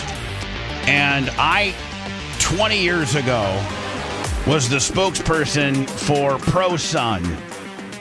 And I think they're still around. I think ProSun, well, Tuttle, you were in the tanning bed business. Yeah. And ProSun was what I have been told was a real big, reputable manufacturer of tanning beds. Oh yeah, I bought a UVB very expensive bed one time there for the shop. $50, George Erdman. F the IRS for my PayPal, Venmo, Cash App at the Bubba Army. So they at one time gave me like this super badass, high intensity, lay down tanning bed with like a built-in face tanner, and double ball. I think it might have been, I don't know, maybe this 48 bulbs or something like that, and I used it for years. When I had my big Tierra Verde mansion, but then I obviously lost my Tierra Verde mansion. So Merch Crick's like, well, take it out to my house. She lives in, her house is in Pasco County, Yes. In San Antonio, not San Antonio, Texas. There is an actual San Antonio, Florida. The real San Antonio. That's right. Where there is no Alamo. And she lives out in the country, and she's trying to sell her house. Because, we're together, and, I'm not going to live out there. So, whatever. We're going to try to make... we're going to live out there? We're going to make other arrangements. Did she want to sell her house? I think... Or did you... I think I probably had a lot of influence on her getting rid of, because I told her I wasn't going to. She wants us to, obviously we do live together in an apartment, but I don't want to live. I just don't want to live out there. I don't want to. So she's selling it. That's why she's trying to get rid of these T-birds. And listen, it's my birthday. I don't need a lot of distractions today. I'm already way late on my breaks. Please don't call. But I'll take this call on me. Then I might do an all busy gimmick. All right. Hi, who's this? Hey, it's Andrew McLean from Over the Line. What's up, Bubba? Hi, Andrew McLean. How you doing? From where? Over the Line, the podcast. You would be a guy that I would be interested in taking a phone call from. But otherwise, I didn't mean to interrupt you guys. Otherwise, I'm very busy. But you're the host of Over the Line. And how is what's that one guy's name? Let me doing. Bird. How's Bird doing? John Bird's fantastic, and it's perfect that Tuttle's there today because Bird was so excited that Tuttle accepted his apology. Oh. He has been a completely different man, a different 62, if you will, ever since. I love Bird. I think he has a great spot on your show. I think there's a great way to wiggle him in with you and Tampa Tony. And we're very appreciative of you guys providing us with the content that you do, and look forward to doing more with you. We've had a great time. Including, we need to make sure that we invite these guys to BARP. Of course. Yeah. To our annual to our annual party in usually the second or third week of January. Yeah, we'll definitely be there for BARP. I wanted to call in real quick and let you know that my wife and I, Trish, over the past 3 or 4 weekends, have spent almost the entire weekend watching your food review videos. And I think those are the most underrated videos on the entire Bubba Army YouTube channel. I highly encourage people go watch those. I've gotten so many people that said that they love those. They want me to bring them back. But I get there's so many trolls too. With the good comes the bad, because there's a bunch of trolls and say that I look fat and all that. So you know what, bud? Maybe I need to bring those back. Don't you think? Oh yeah. Oh, I absolutely think so. They're fantastic. I don't know what it is about them, but if we watch one, we're gonna watch 10 of them. Yeah. Did you see the one from Burger King where the bitch was gonna call the cops on me? Yes, we watched that one a couple of weeks ago, and I was like, you need to revisit that one and see what the update is. Yes, you know what? Still working there. I need to maybe go specifically back to that location and see if the attitude is changed or if they're still rude and, possibly. No, you won't be surprised. Augustina, $120. Oh, thank you. Happy birthday. Well, listen, my friend, thank you for nudging me to get my ass back on the road and do the food review. And Lummy, I had that new body cam too. Yes, yeah. So I could maybe incorporate that. And I appreciate all you do for us. And, because of your nudging, I'm going to start doing the food review again. Yeah, that body cam footage would be great for when the police show up and tase you. Exactly. Hey, all right. Tell your wife thank you for watching the stuff, and thank you for all that you do for us, my friend. And tell Birdman. Absolutely. Tell Birdman he's cool. Absolutely. Thank you, guys. Bye now. So, Lummy, I get this huge, let me see, 1, 2, 3, 4, 5, but the 5th page is my financials front and back. 6, 7, then some kind of appeal form. 7 pages from the IRS. Now, when you get mail from the IRS and it's thick, you automatically know there ain't nothing good. There ain't nothing good about it. So let me just read. I only got to read the first 4 lines. It'll tell you exactly.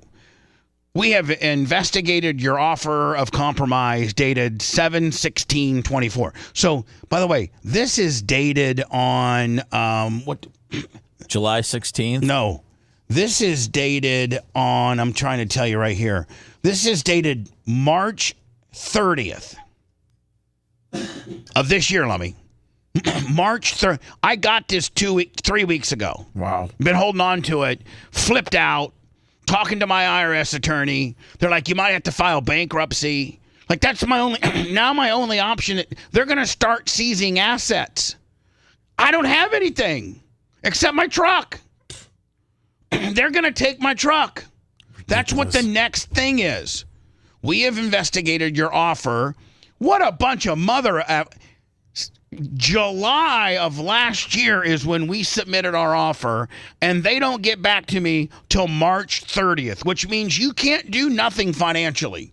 You can't, Tuttle, if somebody came to me and said, hey, listen, man, I got a stock tip. You missed out on the market. I missed everything. I cannot buy anything of value. I can't buy anything. Let's say that I got tired of my truck, Lummy, and I've built up my credit now good enough where my sister doesn't need to co-sign, and I wanted to get a new truck. Although my 2019 truck only has 51,000 miles on it, and I've kept it, taken very good care of it. Well, what's crazy about this, too, is they keep nicking you to almost keep your credit down so you can't do anything. Right. So they run my credit every 30 days, and we've investigated your offer dated 7/16/24. We are rejecting the offer for the following reasons. I'm ready to punch. I wish Tuttle was here so he'd let me punch him. I would let you. I know you do. I know that you're that good of an employee that you'd let me smack you. Just not out of meanness to you or anything that you've done wrong, just to how goddamn wound up I am. Blow up some steam. We have determined that acceptance of your offer would not be in the best interest of the government. Now, Lummy, comes the line. Now we're on our fourth line, and they tell you why they won't accept your offer. I can't wait. We have determined there is a disputed asset, stock sales / proceeds, which value was not included. I cashed out $66,000 of stock and crypto. I paid them $56,000 within 2 days and wrote a check for $10,200 to my attorney for a retainer. I have the canceled checks. I had a Robinhood and a Coinbase account. We've shown that they have access to my Coinbase and Robinhood account, which shows nothing, zero. They see the canceled checks. They know that I've paid them $56. It absolutely aligns up to the dime. They have all my bank accounts. Look right here. Right here. They have every one of. Hold on. Let me show you here. They have every one of my bank accounts.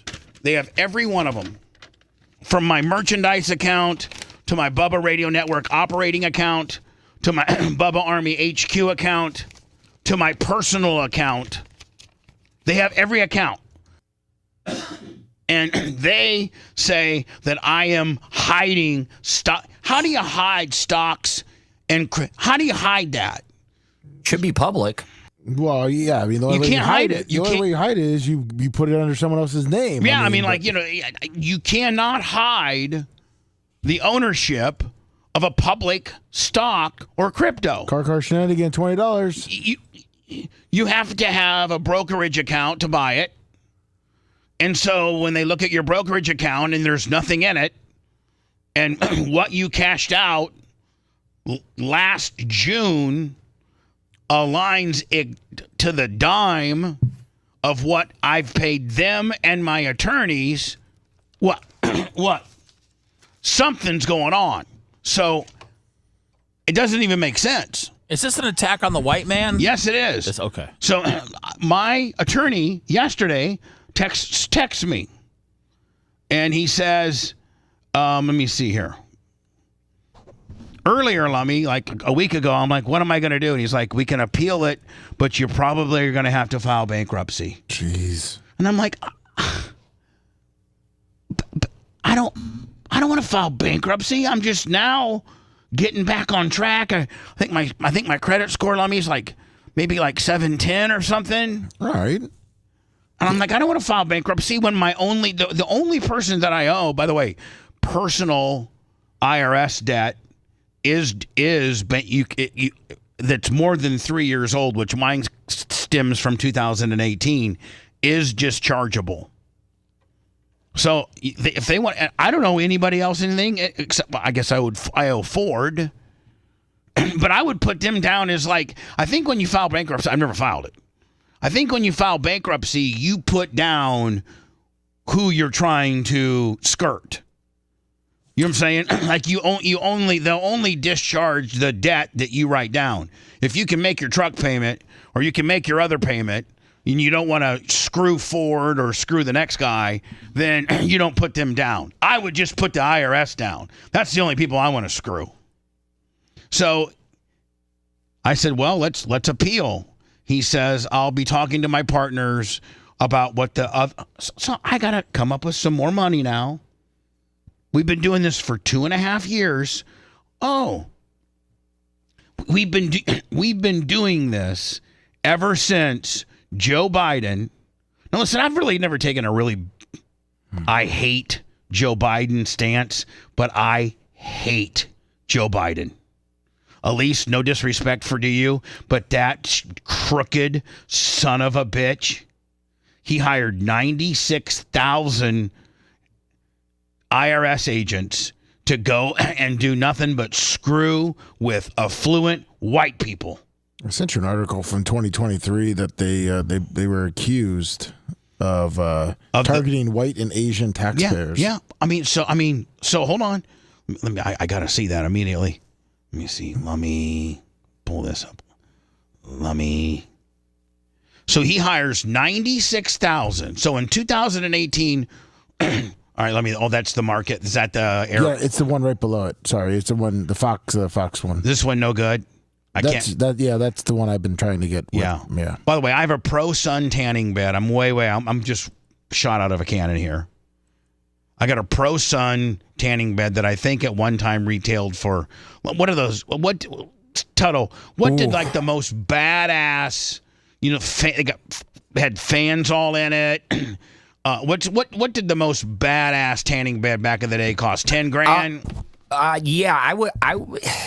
The really, really good one that we had that we spent a lot of money for that removed all the harmful UVB rays out of it was about $15,000. Yeah, so I think mine's about 10.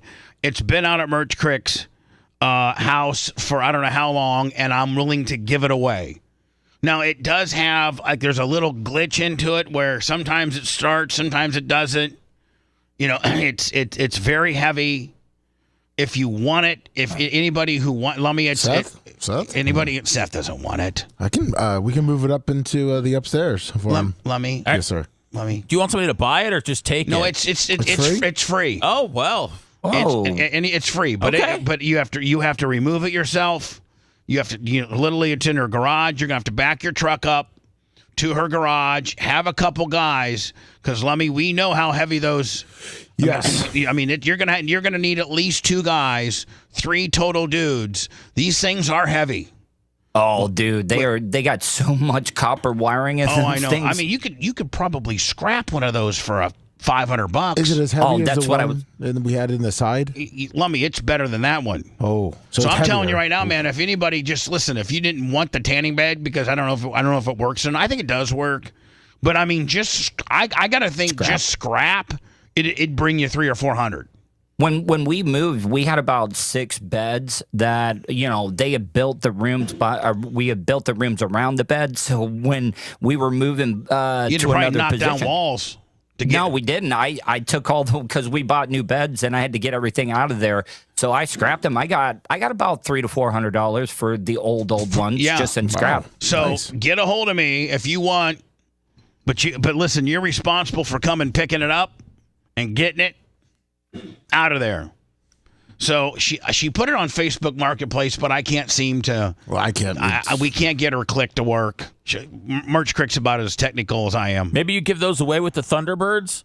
No, we can't. I can't give the Thunderbirds away. No. I'm saying, like, if you buy the Thunderbirds, you get a free tanning bed. Oh, yeah. I don't think the guy would want it, but yeah, we can offer that too. I got 2 Thunderbirds for sale too. That's worth about 15 to 20 grand. That she's selling both for $6. And haven't had really much activity on that. IRS accused of using racial equity? Using racial equity for audits targeting white Asian taxpayers. Under a FOIA request is seeking documents on Biden's equity plan and potential discrimination by the IRS against certain taxpayers. I'm here to tell you right now. My lawyer sent me this.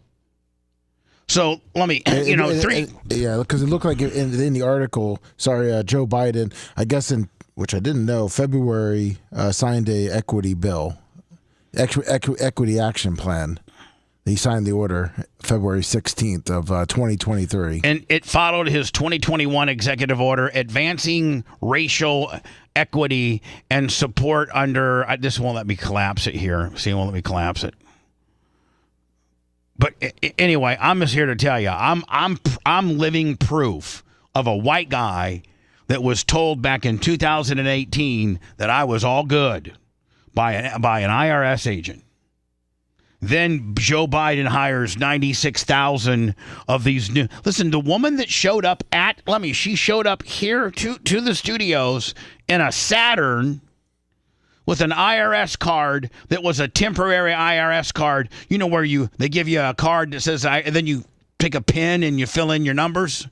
She had a temporary IRS card. She says, I'm one of the new temporary hires, and I'm doing nothing but auditing cold case files for those people that settled, and businesses may have been doing better now. And according to my calculation, your business is doing better now.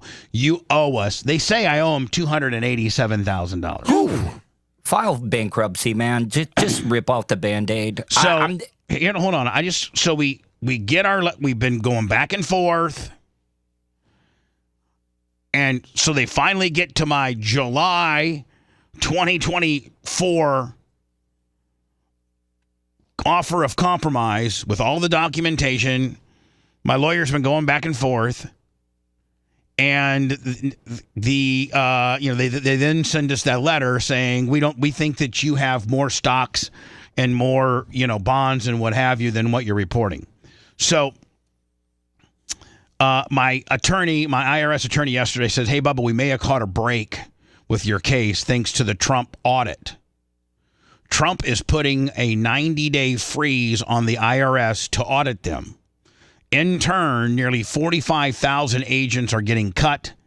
This is a great opportunity we have, and we can pick up. I'm sorry, we can piggyback. Let me see. This is a great opportunity to piggyback the wave during the appeal if it's needed.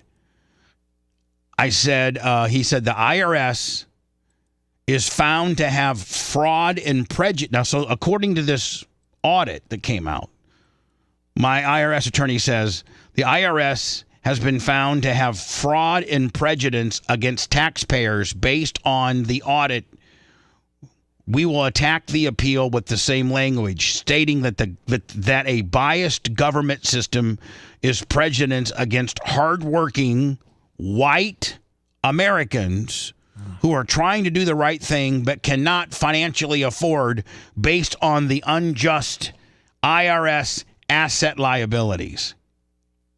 He said you had a luxury that most Americans don't. However, that was held against you, and ultimately you were punished for seeking legal counsel to defend you against their prejudicial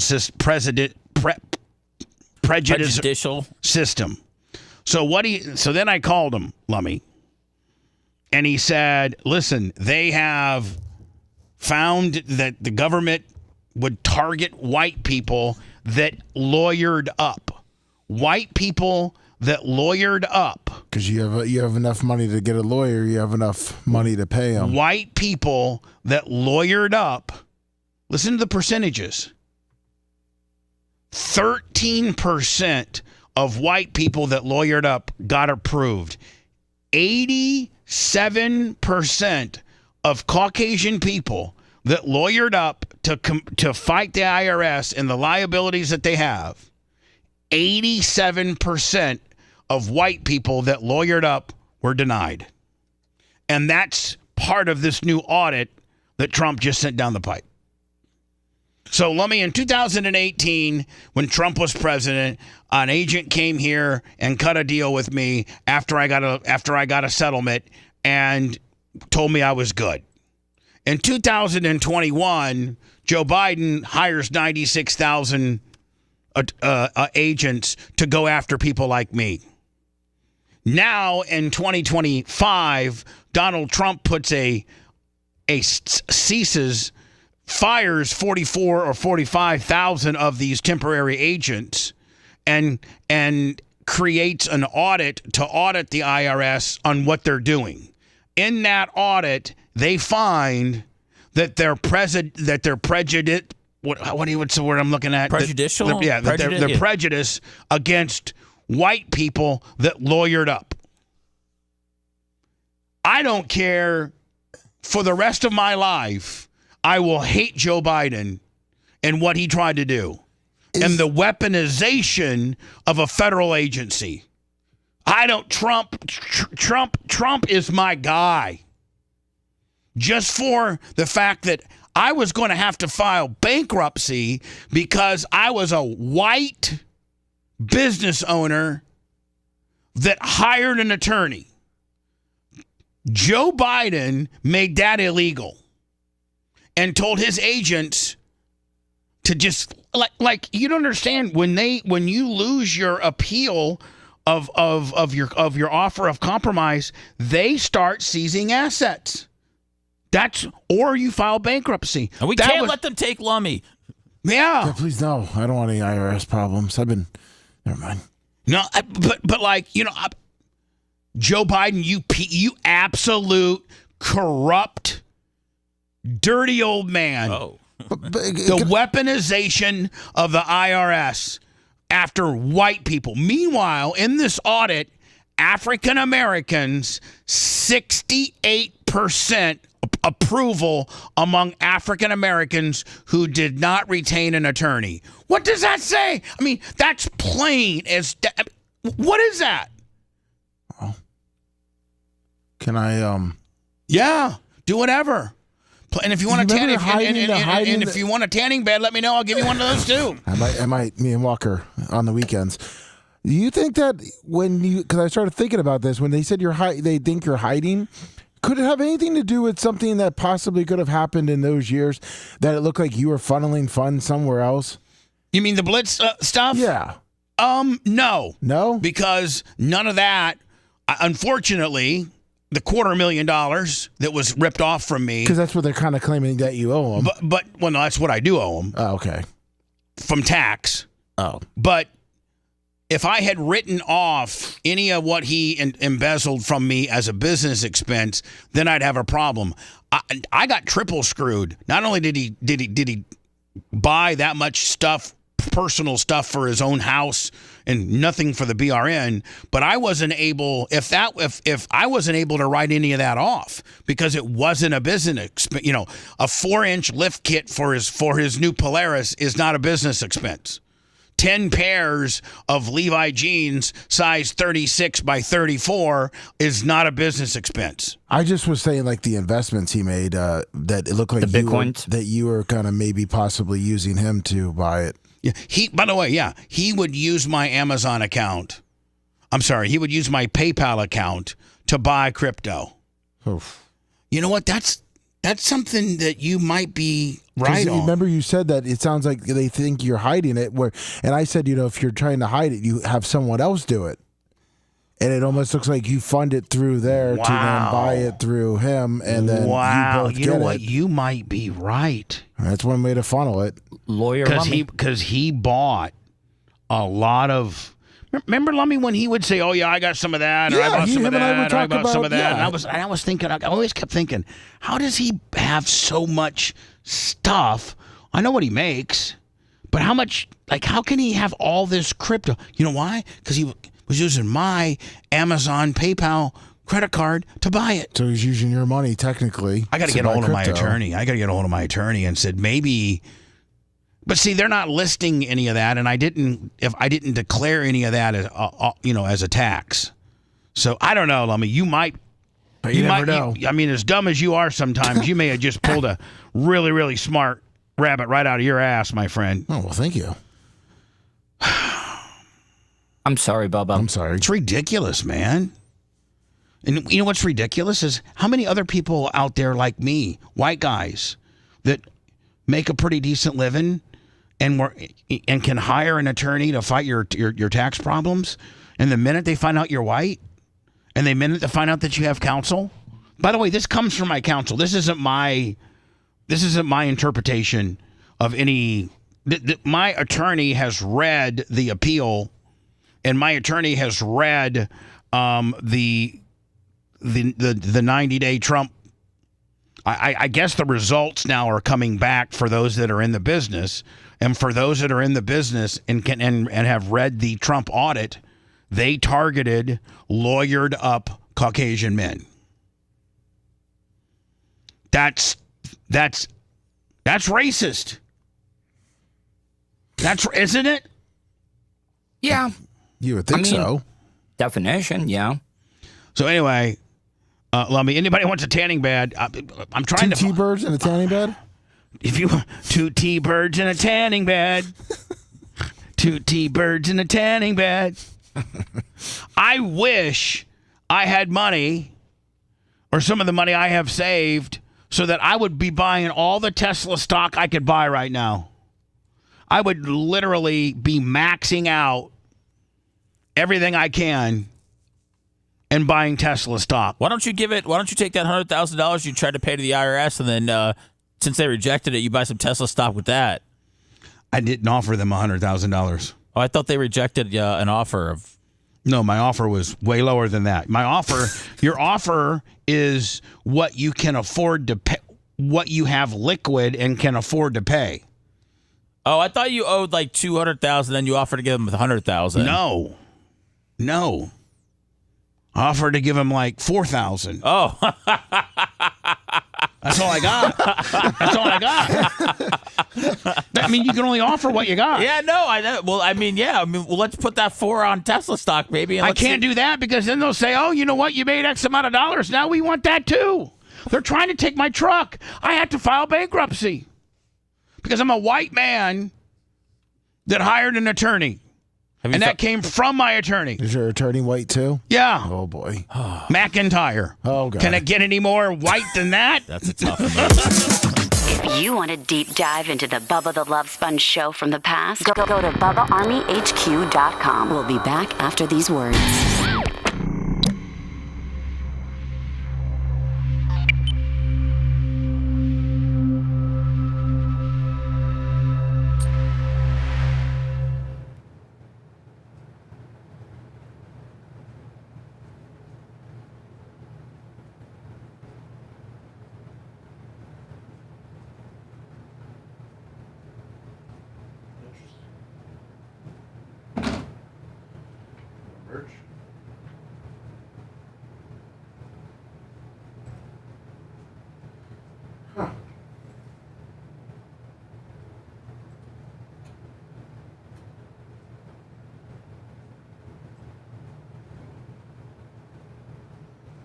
What's up, SOS Rick?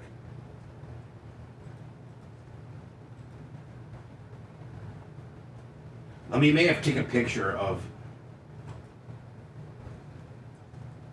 what she sent you, and I got to post it. Oh, the tanning beds? Yeah. Did she send it? All right, hold on, let me look at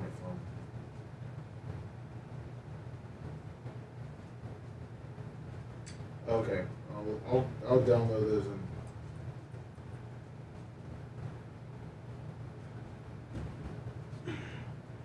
Hey, chat. Yeah, that's what we got going on. Fucking. Okay, I'm gonna do Tesla, and then we're gonna go into the Shannon Sharp fucking stuff. Pre-market Tesla's up $16. Yeah. If I would have bought it yesterday.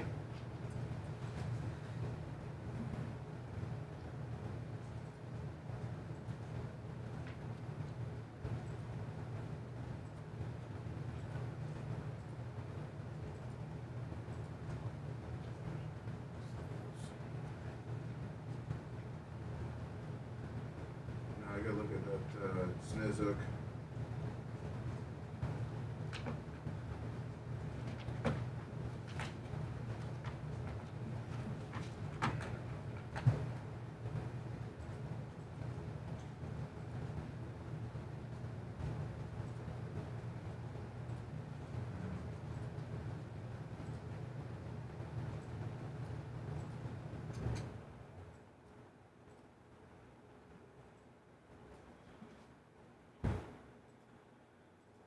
What's up, Internet Fred? Let me. Is this the beeped out one?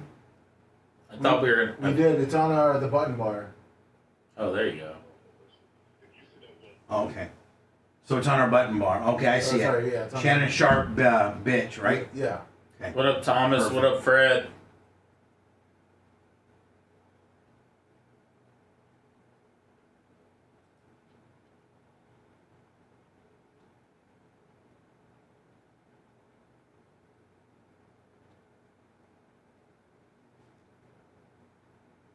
Whatever you need, Berto.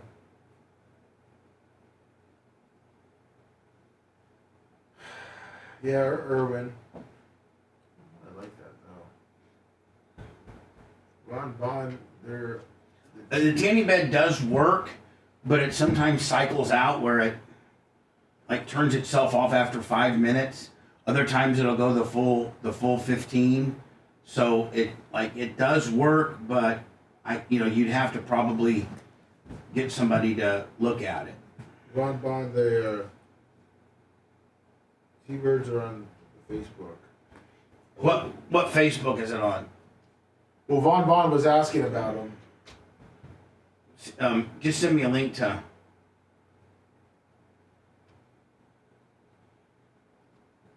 Is it on her Facebook? I thought it was on hers.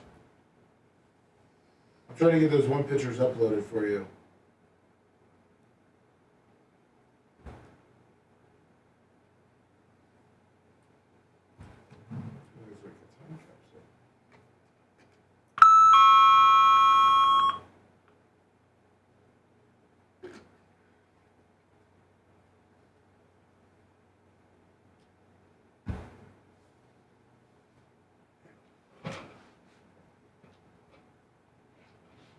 I have to check that out there, Sniz.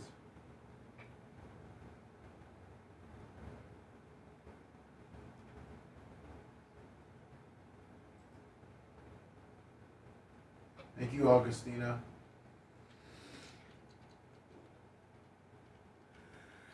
$120. Thank you.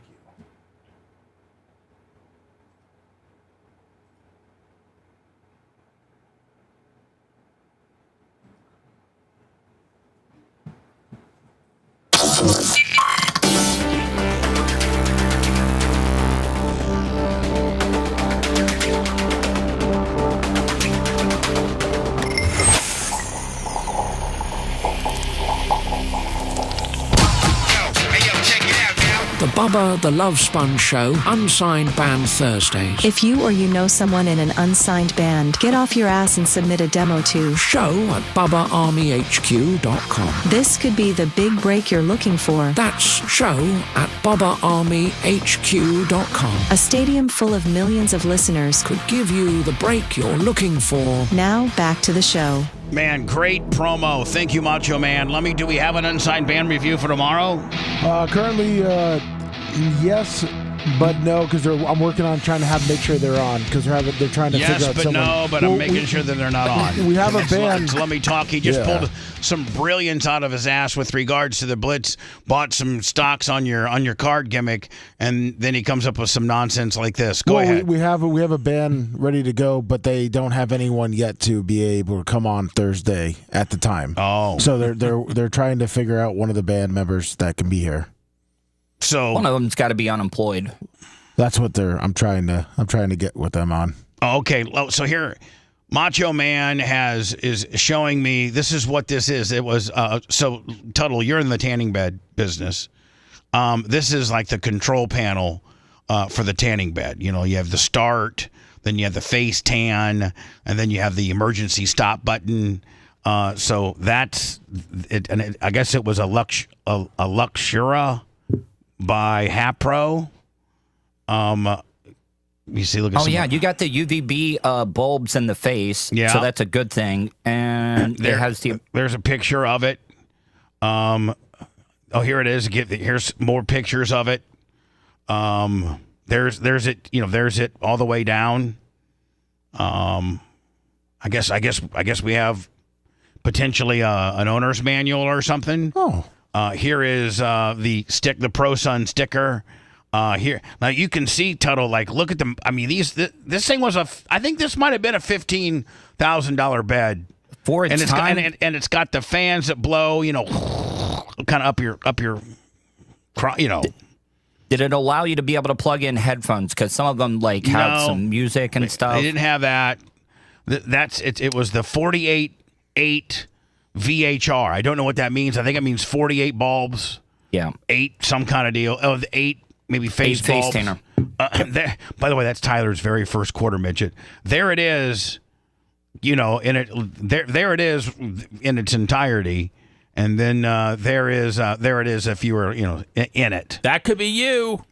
A face tan. Yeah, so listen, this is a curb alert. Was that the great tanning bed that the great Akira? Yes. Okay. This is the tanning bed that the great Akira.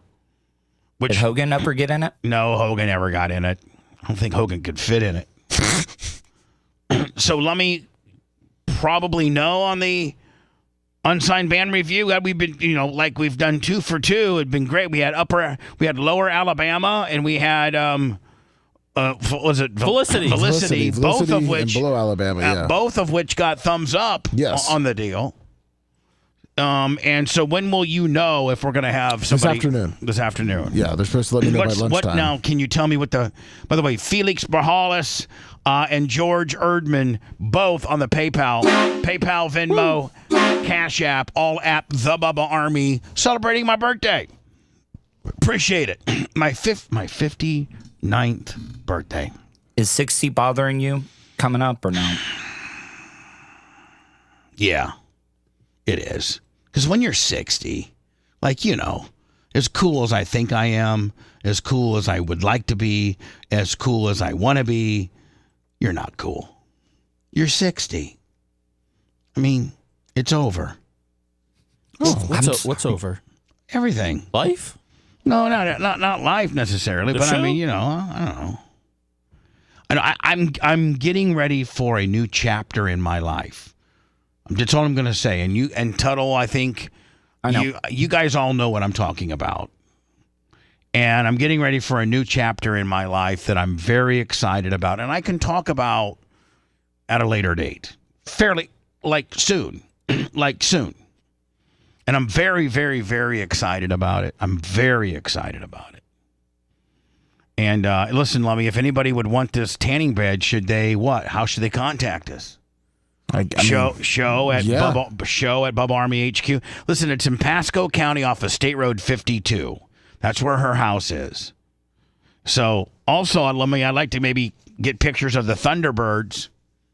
And she said a bunch of Bubba Army has been calling her, but screwing with her. Yeah, I want it, and then they never show up. Of course.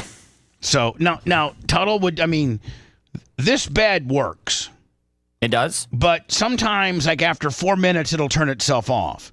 Other times when you hit it, it'll go the full 15 and then turn itself off. So I think it's got a recycling problem, and I think you could probably maybe find a tanning bed technician to fix it.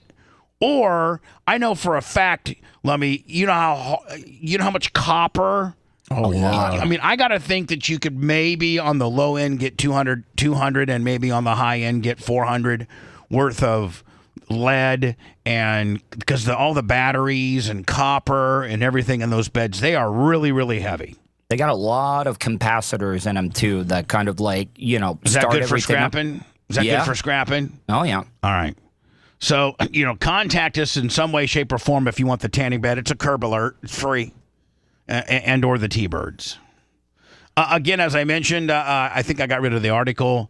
It was reported yesterday that Tesla stock down 71%.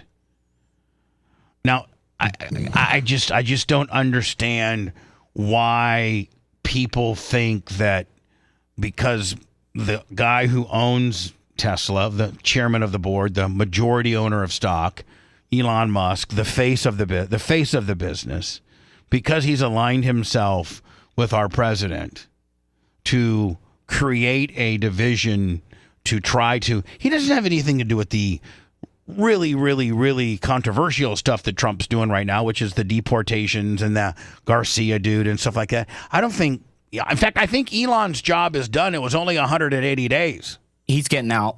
He's getting out, and his job was just to find parts of the government that were overspending, so that we could cut back on that, and maybe start saving and being a little bit more fiscally and financially responsible. I also think he's getting out because, his space program is about to ramp up. They're bringing over the world's largest rocket ever created. Starship's going to start launching from Cape Canaveral over here. So, you need to start getting us some live stuff of that. Oh, dude, I saw an amazing one. Can't literally, from where you live, you can literally go outside and watch. I mean, literally. If we see the launch from over here, it looks like a little dot. It's it's a little dot. Yeah. You, meanwhile, I think for where you live, Tuttle, you can actually make out it's a spaceship. Yes, and I mean, if I drive about 15 minutes south, I'm only 2 or 3 miles away from the launch pad. Yeah, you should be our launch guy. That'd be awesome. Well, I could get media credentials and stuff. Listen to this. Hold on. Yep. Yes, you can. And I got an inside Iggy, but I can't tell you on the air. I got an inside Iggy through Terra that could maybe even get you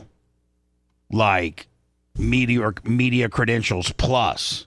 I would love to, because they take some media people to a certain area. Her husband's father works at NASA and is a very, very high up person. You will help me out so Tara, much. When Tara and Tarek go over there to watch, they go to this friends and family of Nassau place that's double closer than where they put Channel 6. Yeah, no, it's crazy. They put them as close as they can for with it being safe. Right, is what I'm saying. I'm gonna have you get a hold of him and see if we can get you credentialed up, because that would do wonders for our 100% for our YouTube and Facebook and X and all that. That would be huge content. Yes. Well, Kristen is even a bigger. Tuttle and Christian. By the way, when are we gonna see? We need more Kristen on camera. She's hot. I know. Me and call her your wife, so she starts getting used to it. Me and my lovely wife, Kristen, here with the largest spaceship ever to launch. It's Mac Daddy 6. Say hi, Kristen. Hi, everybody. So anyway, it's kind of our gig. It's kind of our jam, as we've always lived somewhat close to watch, and because of Bubba and being a big-time media guy, I've gotten as close as you can humanly get with my lovely wife, Kristen. Say hi, Kristen. Hi, everybody. By the way, I have Bubba Alpha 25 on, and we're gonna watch this. This is by the largest spacecraft ever blown off into space. We're gonna watch it right now. Me and my lovely wife, Kristen. It's Tuttle reporting live. She would love that. It would help me out tremendously. That exchange wouldn't be. She wouldn't be offended by that. She might be. No. She might put it over a little bit. You get her credentials. She'll let me do anything. But you got to put the wife gimmick in there. Okay. Or do you think that's too much? I think it's too much. I think she just wants something very casual right now. All right. I'm with my casual ex. Ladies and gentlemen, it's just a casual thing. I've been kayfabing on the podcast and stuff about what we really do, but nonetheless, we're here as humanly possible, close, and that you can get to the largest spaceship blast off here momentarily. She is obsessed with Elon. Oh, she is. Oh, maybe you should God. wear an Elon mask, and that might get you something. There you go. You know what I'm saying? I mean, Elon likes impregnating people, so I mean, he does. He likes to spread his seed, does he not? Well, yeah, that's his thing. He thinks that we need to have more kids. I got a vasectomy, so I ain't spreading no seed. So, man, there's absolutely nowhere you can go without this Shannon Sharp situation appearing, whether you're X, whether you're Facebook, whether you're YouTube, whether you're CNN, whether you're Fox, whether you're ESPN. Seth, is ESPN kind of outside of Stephen A. Smith's breakdown of it? Obviously Shannon Sharp, a contributor to First Take that he's on? Yeah. Do you think have they pivoted or positioned or made a statement about this, ESPN? No. Shannon Sharp, he released a statement, or his lawyer did. He made a 1-minute video yesterday about it, and then Stephen A. Smith addressed it on his podcast, which is separate from anything of ESPN. So Stephen A. Smith has his own podcast where he can talk about, that's where he's probably declared himself as a possible Democratic candidate. It doesn't have to be about sports. It's about whatever Stephen A. wants, and it's not accredited or affiliated with ESPN at all. Right. His individual one-off. Yeah, it's more news, like political podcast. Here is Stephen A. I'm kind of doing a reverse engineering here because I'm going to play the good stuff. Oh, there's some good stuff. You got this 19 or 20. By the way, he's 50. He's 56. Was she 19 or 20? At the time, he was 54. She was 19. Ooh. Yeah. There's a little bit of a creep factor there. I mean, listen, it's not illegal, and maybe I would do it, but I'm not a very high-profile ESPN personality. Hell, I got fired for a sex tape that I wasn't even on.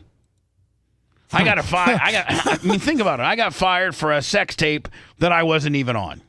Well, I mean, he's got rape charges and stuff. I know, and I didn't have any of that. Well, not rape charges, but rape accusations. So I'm going to reverse engineer this, and I'm going to eventually, most people might play the girl.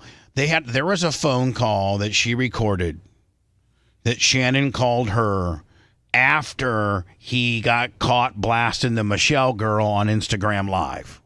So she calls this, at the time, 19-year-old OnlyFans girl. I don't know her name. Does she? Has she been? Jane Doe. Jane Doe is what she's going by. So we're calling her Jane Doe. She's, by the way, lawyered up with the Tony. Is it Busby?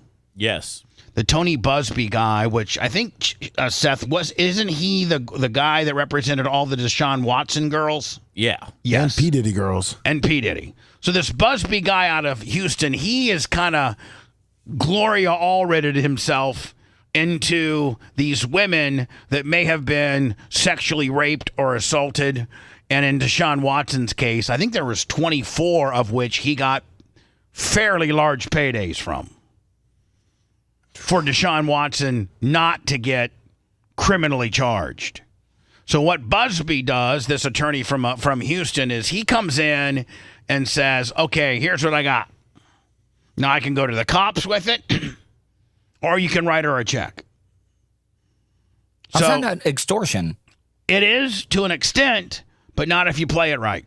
Isn't that what Keith Davidson did? He did, tried. Yeah. He should, and he got arrested. The FBI arrested him when he was trying to broker the Hogan sex tape. But when the FBI found out who the victim was, Todd Clem, the FBI says, well, we can't. Todd Clem can't be a victim. He's a bad guy. He's a piece of shiz. Let these people go immediately. That's what happened. That's what my documentary's all about. So Shannon Sharp and this 19-year-old OnlyFans girls have a conversation after Shannon Sharp gets caught blasting a girl named Michelle on Instagram Live. I mean, and he's like, and I mean, I don't know if we can. I'd probably not play it on. I mean, maybe we can play it because that's where all this started from. I think there's an edited version of that. He does a lot of talking. Oh yeah, he's like grunting too. Yeah, he's like. I know. You know what? I know we can play it because Seth. I think we played it a few days ago. We played it on the after show. Yeah. Oh, we did. Yeah. Okay. And then when he gets when he orgasms, you know, he's like.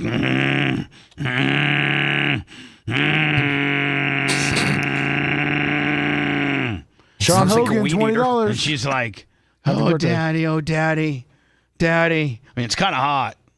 It's kind of hot. Not going to lie to you. He's laying it. He's laying it down. And he survived that. Oh, people loved him Yeah, after people that, like, too. man, Shannon Sharp. Shay. He's got it, man. He's laying that black wiener down. Well, then, so he's laying that black ween down to Michelle on Instagram Live, and this girl, this 19-year-old OnlyFans chick that he's dating, I think in California. I think he lives in Colorado. Or, well, I don't know who lives where. I think he has a house in California. In L.A. Yeah. Well, anyway, they call each other, and she is not happy. And the conversation that seems to be getting, that everybody's playing right now, is a conversation that her attorney leaked. And it's a conversation after this Instagram Live account with Michelle. And this the 19-year-old's full hot. She's mad. She's like, that's bullcrap. And then Shannon Sharp says, man, the next time I see, like, you better stop. I think she keeps saying something that's irritating Shannon. And he said, man, the next time I see you, I'm going to choke your ass out. And she said, at the very, very end, I don't want choked. Now, I think that's a lot of their case. I think And I think there's other... I think that might have been, or whoever, I think that might have been the first shot across the bow, is this. And so if yesterday was day 2 of this, because day 1, 2 days ago, was just the allegations and all that nonsense that came from Busby, and then Shannon Sharp immediately goes, see, you can go on offense, or you can go on defense. We sent you a picture of her. I guess she's been identified. Colton sent something to me. Oh, so the Jane Doe. Jane Doe has been identified. So the 20-year-old. Supposedly. Oh. She should be, though. I don't understand how you can make... There's a couple more, but I think that's it. How can you make accusations and stay anonymous is what I'm saying. That was it on the 3. All right, hold on here. So the girl in the tape has been identified as this girl here, and I could see where Shannon would, want to really, And you can see she doesn't have, a big top, which is why he offered to buy her. Oh, so he offered to buy her boobs, and he didn't. And he didn't. She's been identified, and at this time she may have been 20 years old. So yesterday was day 1, and Shannon came out and really was aggressive on his explanation of what happened. Now, there's all types of news that are breaking and information. I'm going to get to it next so I can get on time. But one, there's allegations that he offered her $10 million. 2, there's a phone call that I have to play. It's 1:24, and it talks about how he gets a little uppity with her by saying, next time I see you, I'm going to choke your ass out. There's another story that says she claims no means no, and you continued on. And then you got Shannon Sharp right here looking just really, really, really... I tell you, he's a snazzy dresser. He really, really is a good dresser. And then he's now like, instead of like letting this die down and see what else, I think we might be getting daily Shannon Sharp updates. He might be done on First Take. I think he is. You think so? I just think I think that they take a step back and be like, with Stephen A. Smith, I don't know, bud. I mean, don't you think? I mean, it's a Disney company, and I know it's not a criminal case, but I mean, rape, sexual assault, the fact that he had the Instagram Live happened once, okay, it was an accident, people have sex, we get it, but again, if this was Stephen A. Smith, it'd be a different story. But and the Instagram Live, Seth, was survivable because it was just the audio of 2 people having sex. There wasn't any choking, raping, there was nothing like that. It was just grunts and moans, and it wasn't even visual. So I could see where that could be possibly survivable, right?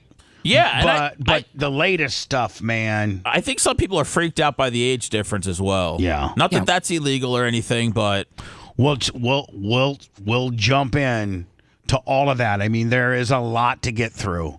Next. You're listening to the Bubba the Love Sponge Show. If you want 24/7 on-demand Bubba and the crew, go to BubbaArmyHQ.com. The Bubba the Love Sponge Show will be back after this.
Hi, everybody. I'm hungry. all right, let's somebody order some pancakes. No. Today's your light day, bud. Today's your light day. Did we ever get audio on Craig? Oh, you want to say that for tomorrow? I got it. It's it's the first 10 minutes of the podcast from yesterday. I mean, I could just send you the YouTube link. Yeah, if we need it. We're running so fucking late today that we probably just save it for tomorrow. Good. Doesn't it post tomorrow? Yeah, it goes up tomorrow. The behind the paywall thing is what we did yesterday. Okay. I hear Lummy yelling.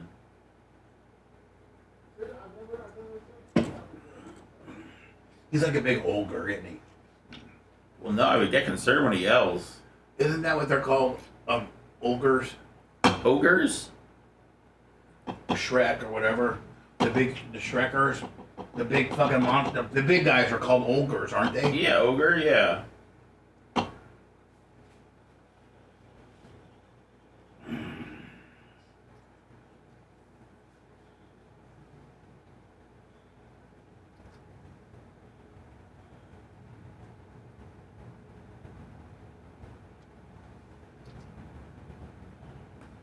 Oh, man.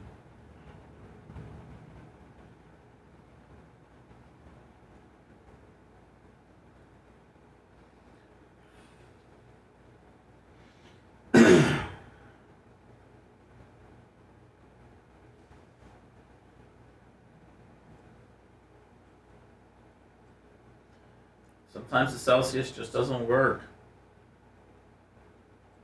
Bad can. Man, you know, Seth, he offered 10 and she wants 50 and she didn't take the 10, right? They gotta have some more fucking smoking guns. Otherwise you take the 50. Otherwise you take the 10. I mean, the call's pretty incriminating, isn't it? Yeah, I'm just saying, like, you know, the attorney's weighing, you know, he's like, okay, if they didn't have a really fucking strong gimmick and all they had was what we got, then you take the 10. Okay, we'll take the 10. But when you're asking for 50,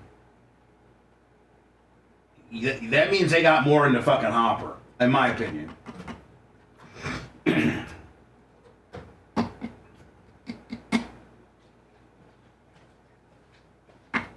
Fuck yeah, Felix.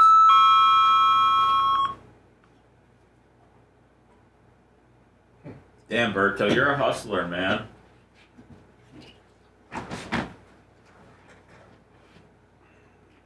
We heard you yelling earlier.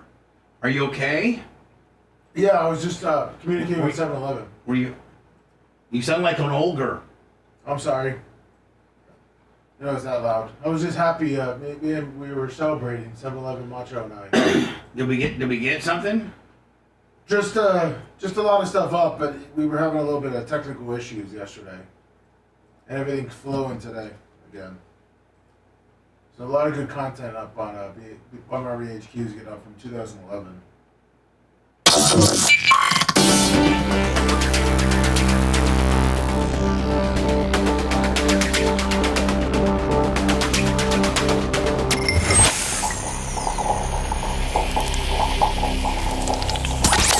Broadcasting live from the Aquabito studios, aquabito.com/Bubba. It's the Bubba the Love Sponge Show. Do I got Alex today? Yes, sir. Now I better haul some ass in. Look at Tuttle. Not even do I need to refresh my page? Is he there? Oh, he's here. Oh, okay, I think they're behind. I was just telling Seth if Macho Man wants to put this back up from the No Jumper Twitter account. There's rumors. By the way, this is the 20-year-old OnlyFans. She's been identified as Gabby Zungaya. And you can see that she's small-breasted, which kind of validates one of the pieces of information that we got yesterday is that he offered her new boobs, breast augmentation that he had not come through, with. But if you, that's pretty strong. And I was just telling Seth that Shannon Sharp supposedly offered her $10 million to settle this case. Wow. And if you don't take, $10 million bucks, which means you're going to walk home with 6 of it because Busby's going to take 40 points. So you got 6. And you don't take that because all the listen, if all they had is what has been presented to the media, if what they got is they've already shot their wad with the phone call, which I'm going to play for you here momentarily, and the texting back and forth, and that's all they had, you take the 10. But they're insisting on 50, and Sharp's like, no way am I going to give you 50. So if you don't take the 10 and you're holding strong on the 50, then in my opinion, you got something even more powerful than this phone call we're fixing to hear. And here is that phone call. Let me play it for you. I sent you her Instagram too. Just. Oh, you did? Yeah. Let me look at that real fast. Thank you. Let me for the distraction. While we play the audio. Boy, she's going to get a ton of followers Well, now. she already had 5. She already had 500,000. Oh yeah, well she's going to get 5 million just today alone. And she has her OnlyFans. Look at that. I will tell you, man. African American men tend to like big asses. She's got a nice ass. I can see where Shannon was, busting the hell out of that. There's her OnlyFans. Cute, young. Does she do guy girl or is she just doing solo? I think she's just doing Sterling. Not Shannon. I think she's just doing Shannon. Here is the phone call that all the media is playing right now. And I'm thinking, man, if Tony Busby, her attorney, only has this, then you take the $50 million. But if you got some more stuff in the hopper, you hold strong on that 50, because just like Seth was talking, maybe we were on the air, and that is First Take, owned by ABC/Disney. This ain't gonna fly. Blasting some chick on Instagram live, audibly only, and really the only thing you're hearing is some grunts, some animalistic type grunts. That's probably survivable. But sexual, allegations, rape, and with these type of phone calls, I don't know. Anything I say, you're just gonna like get mad at, and you're just gonna hang up on me. So I feel like I'm not gonna hang up on you. Here's what it is. what? What does that even mean? Nothing, Gabby. Oh, you can hear him say Gabby. Let me just see that. Yes. That's how No Jumper found her. He said Gabby. You want to be a dick to me now, so.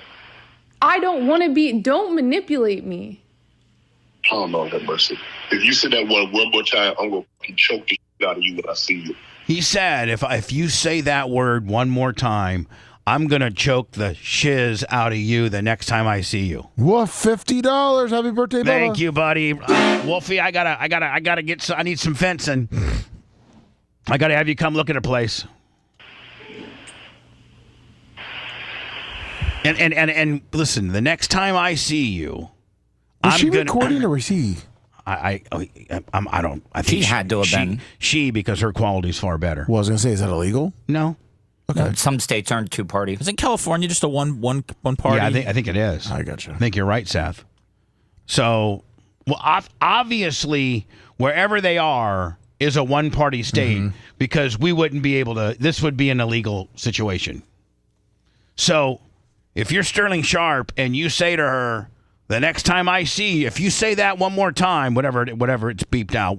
If you say that one more time, I'm going to choke the shiz. I'll have to say poop. I'm gonna choke the poop out of you. That's choking the. Couldn't that be a figure of speech? No, not really. Because at the end of the phone call, Tuttle, she says, I don't want to get choked. And he goes, you deserve it. Thank you. Okay.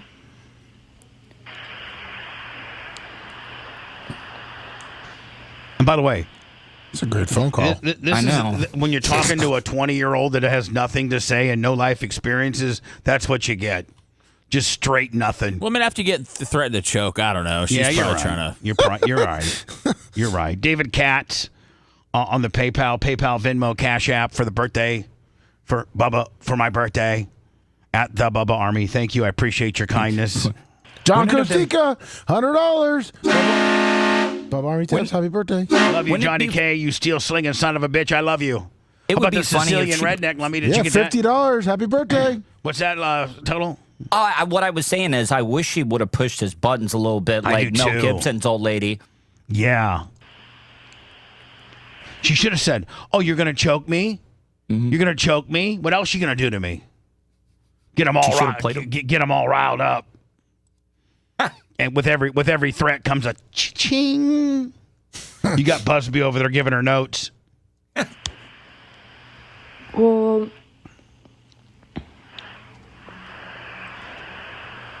what is? This is what you get when you talk to a 20-year-old. I don't.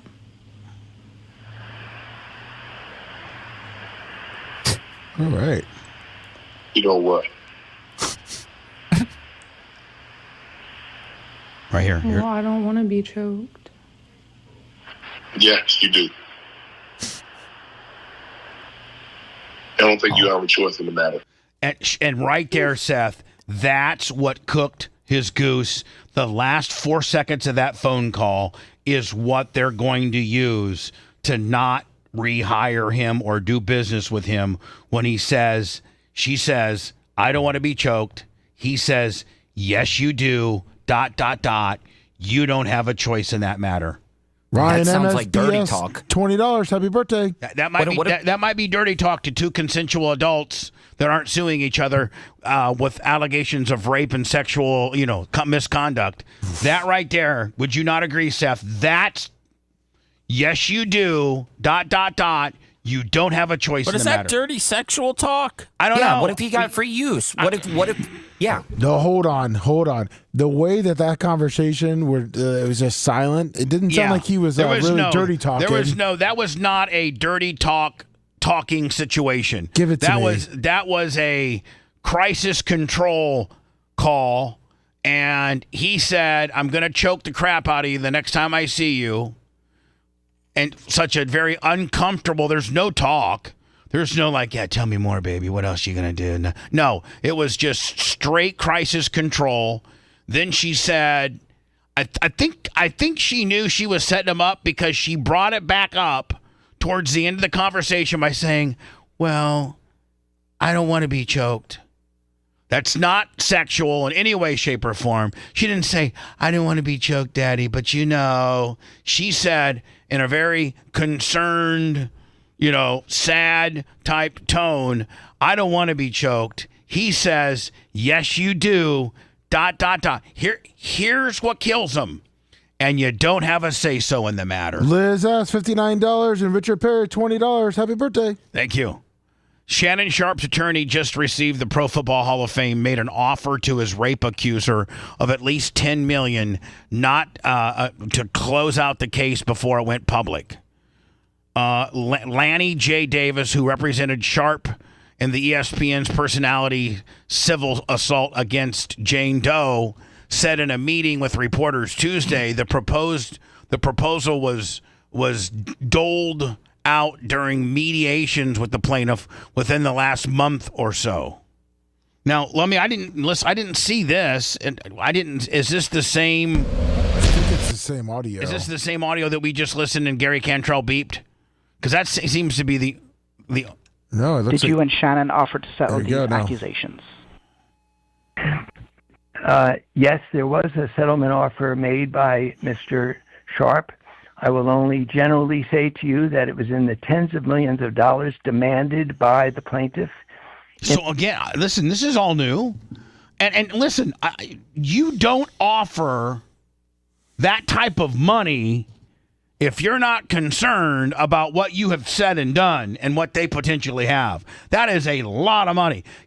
Did he not say tens of millions? Yeah. That is anywhere between 10 million and 99 million. Generally say to you that it was in the tens of millions of dollars demanded by the plaintiff in return for her silence. That's under any definition commonly understood. That is blackmail. And Mr. Sharp was willing to pay an amount in the tens of millions of dollars, but no final agreement could be reached.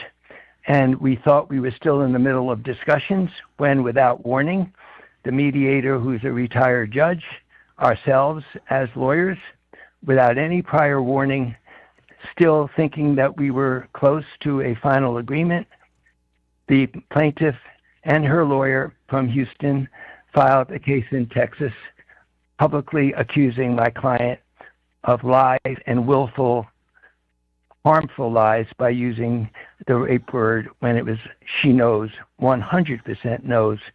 And the evidence will show that she knew that this was entirely consensual. And here's the deal. Maybe they should have taken it. They're going to do more than tens of millions of dollars of damage. Ray, $20 for Lee Scumanales, Bubba. Thank you, buddy, to this guy's career. I mean. So we were of the belief on our side that we had an agreement without any warning. Not even the mediator, who is a retired judge, was given a warning out of courtesy. This case was filed and the public charges went throughout the media before we even knew that the discussion. So they feel they got such a strong case and more information that they're going to let the media try this case. And what the media is going to do is kill Shannon Sharp. He will probably never work another day in ESPN. And this could affect his Shay Shay production stuff too. I mean, Seth, Shay Shay Productions or his podcasting company relies on, just like as our podcasting company does, sponsors. Some sponsors may not want to be associated with this. Well, I mean, I know he was supposed to sign that new deal. I don't know if that happened yet. I don't know if there's going to be an issue with that. But on his own, the podcast that he does, Club Shay Shay and Nightcap, that is with Ocho Cinco, he's making a ton of money off of. So obviously it's a big deal being on First Take, but I don't think he's going to be completely ruined unless I'm completely misreading the situation. Were over and the case. I think it kind of is going to determine on what else comes out. You know what I'm saying? Like if this is all they got, I think it's probably survival on the podcasting side of things. But if there's more, had been filed. Mr. Davis, last Friday, Front Office Sports reported Mr. Sharp was in line for a $100 million deal for his podcast. On Sunday, the lawsuit was filed. Is there a timing issue here? Ooh, that kind of addresses what you were talking about, Seth. Mr. Davis, last Friday, Front Office Sports reported Mr. Sharp was in line for a $100 million deal for his podcast. On Sunday, the lawsuit was filed. Is there a timing issue here? This is one of those two facts line up one after the other where everyone can draw their own reasonable inference. So I have a reasonable inference. So what they're saying is this came a day before his $100 million podcasting deal that was going to be presented to him. This came a day before that. And they're saying, is that, dirty pool timing?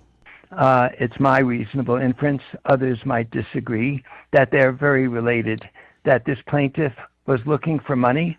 What she does on OnlyFans was for money in role-playing and virtual fantasy with men who pay her. At the end of the relationship, it's not known yet, but it is a fact that the plaintiff... This could get real dirty, Seth, with her OnlyFans stuff coming out, what she does with other dudes. I mean, this could get really, really, really, really, really salacious. Yeah, I mean, not all OnlyFans chicks bang other dudes. A lot of them just will, strip, get naked, and that's why guys pour the money in. But she has a lot to gain throughout this process, Right. which the publicity is all good for her. Just her Instagram account alone will probably go up 1 million, right? Oh, I mean, I'm sure she's had hundreds of people sign up for her OnlyFans now. Yeah. Just started to charge Mr. Sharp money, so the relationship became transactional. This is who she is by the facts. I'm not saying it's good or bad. I'm just describing two facts, that she charged him money or asked for money.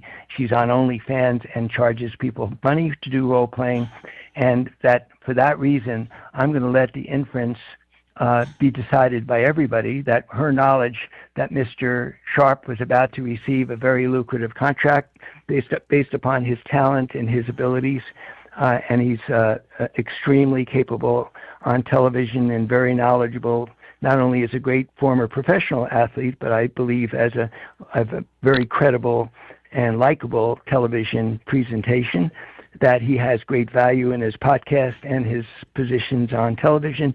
She knew that, took advantage of it, and I have described this in my opinion, it's my opinion only, that this is classic definition of blackmail, especially when you know the party you're blackmailing is about to be making a lot of money. Unless you're Bubba Clem. In my opinion, that gives the greatest leverage to a blackmailer, and I believe there's a reasonable inference that one led to the other. Others might disagree. I'm sure Mr. Busby would make his own argument that this is not blackmail and that this is reasonable and that there's nothing to do with Mr. Sharp's sudden announcement by somebody else, not by him, about a lucrative contract. Yeah, I mean, because you take $10 million if you don't think he's got that $100 million deal, if he's just making what he's making now. But if he's on the eve of signing a 9-figure deal, then $10 million don't cut it. You got to flip it up to 50. Had nothing to do with the plaintiff suddenly deciding to break off negotiation after she was offered tens of millions of dollars. Tens of millions. And suddenly to file a lawsuit. And why she did that. But here's the deal. Why do you offer tens of millions of dollars to begin with?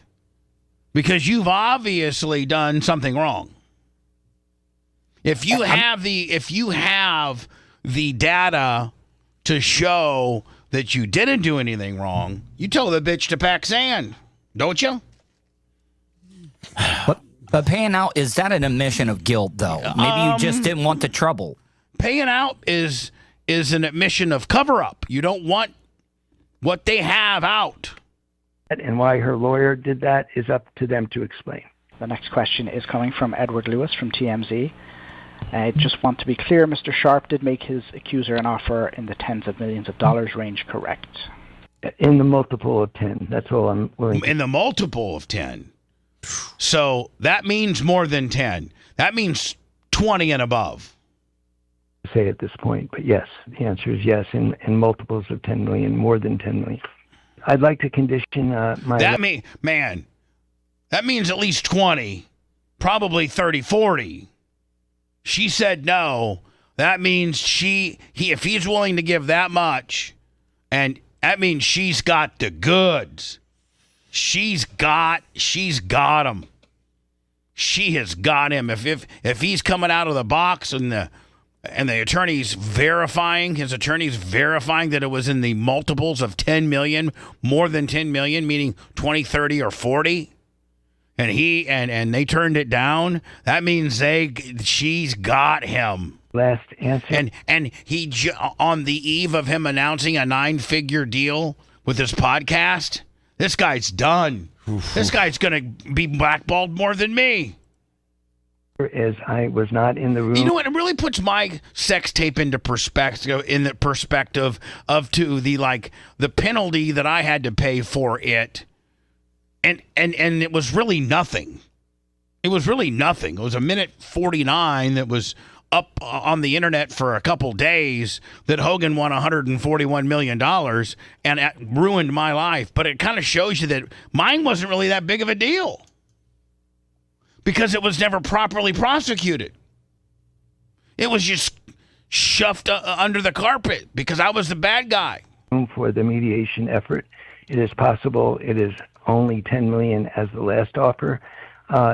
So I'll at least say at least 10 million, subject to my confirming whether there were any numbers exchanged higher than 10 million. So let me correct what I said, that it's at least a $10 million offer that had been made and that they walked away from.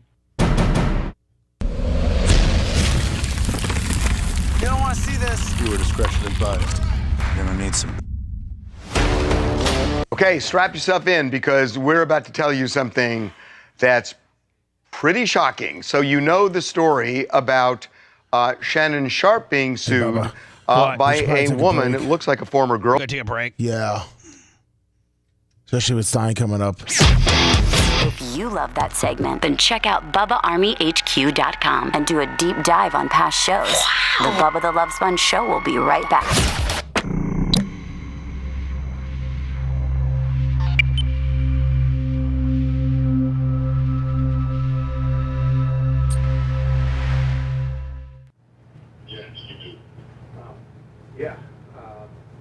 Sort of that conversation, relationship where there was a lot of role playing or text messages from this woman sent to Shannon, where she said things like, "What we should say, this is going to be really graphic, folks. Yes, I want you to put a dog collar around my neck and choke me with it while you're flanking me." By the way, and I should say that the choking aligns with what he says was going on, which is what you just described. Right. I know you missed this bit. Oh, you're not going to read some of these? No, you're the reader. You missed this thing. They're saying with these texts, wanted to respond now to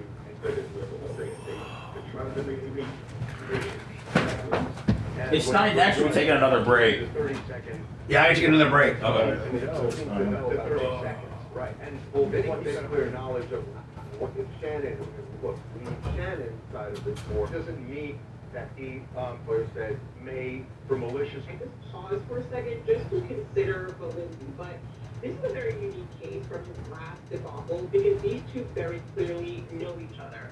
Shannon Sharpe and Jane Doe, and they have very clearly spent time together. Also, kind of going to be a clear, cut and dry, closed case. And she's saying, puts a lot of blame on her attorney, Tony Busby, as well. This is the...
All right, so we're going to go Stephen A. Smith audio, which is 27 seconds, then back into spots.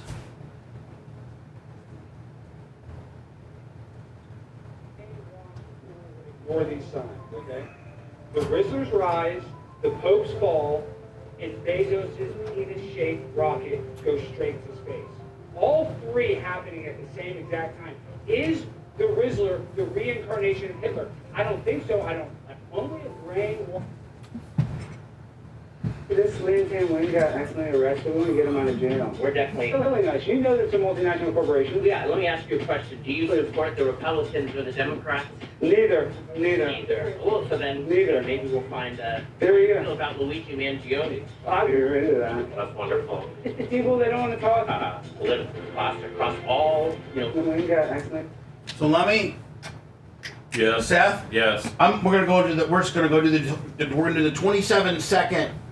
We're gonna do the 27-second Stephen A. Smith gimmick, and then go back into commercials and burn one more. Okay. Okay. Sounds good. Burn it up. Burn it up. Oh, and I gotta think that after Stein, we may say goodbye and fire it back up because I got those texts to go through. I mean, if Stein takes our entire rest of the show, which he usually does, there's a whole bunch of shit that I got to cover on this Sharp shit. Do you want it covered with Stein too? I don't know that I can't. I mean, I guess I could. We got our meeting after the show.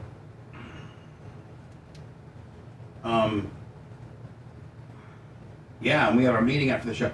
I guess I'm going to have to cover it with Stein. Yeah, I mean that could be good with getting Stein's input and get. But I don't know that I can play audio. I can't play video with him.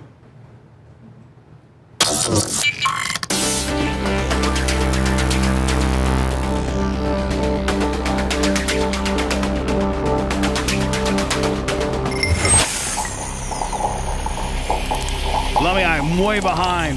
Broadcasting live from the Aquabito Studios. Aquabito.com/Bubba. It's the Bubba the Love Sponge Show. I got Alex Stein, which takes the rest of the show. 2 pieces of things I should probably play from him.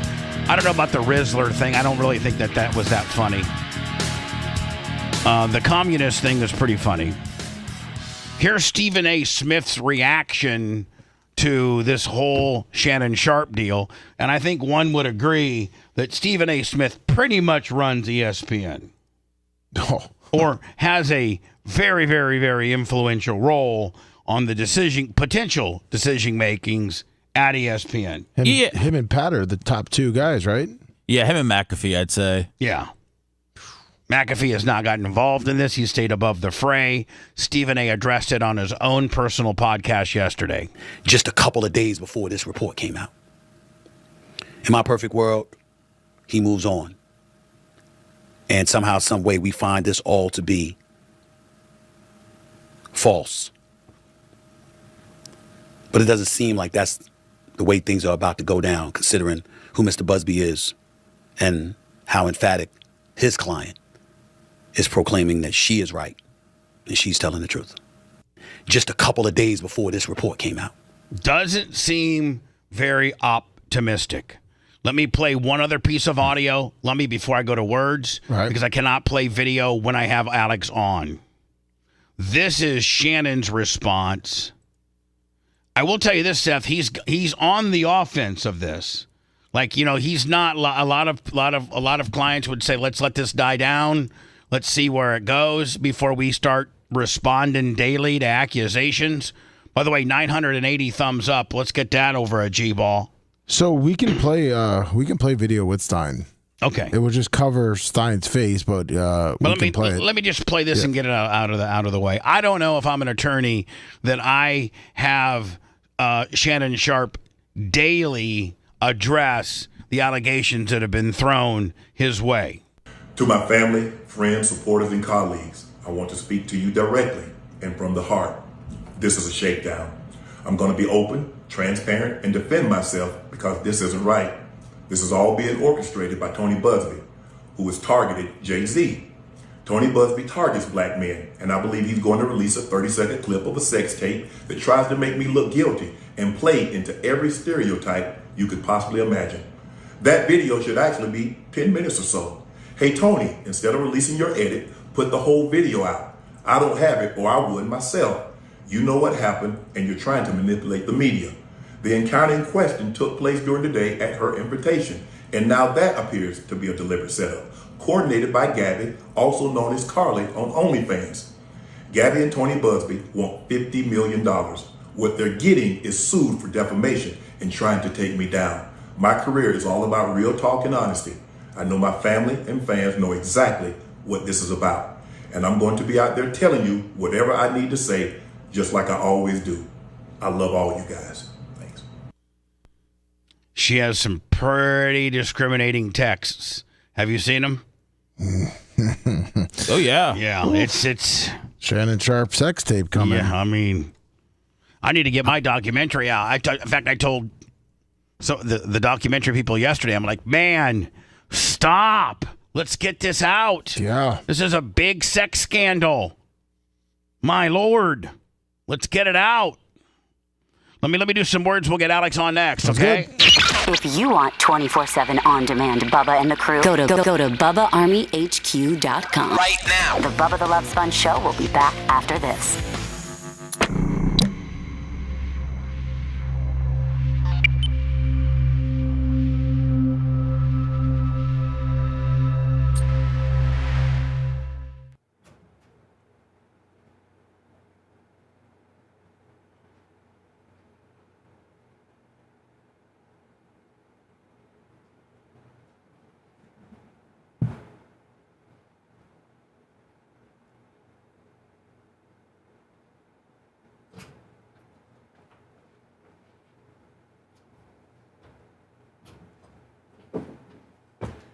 Little bug.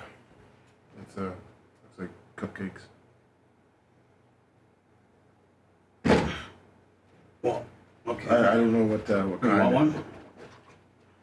Give it. I'll grab a plate. These are pretty good, actually. These are the nothing but cakes. Mm-hmm.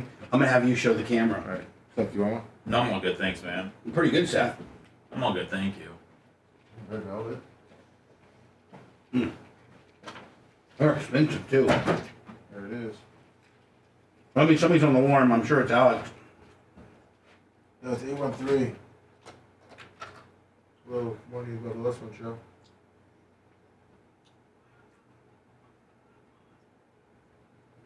It is the warm line. Because we're on break.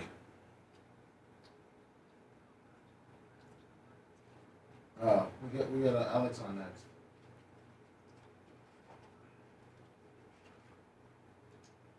I'll text you.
Oh,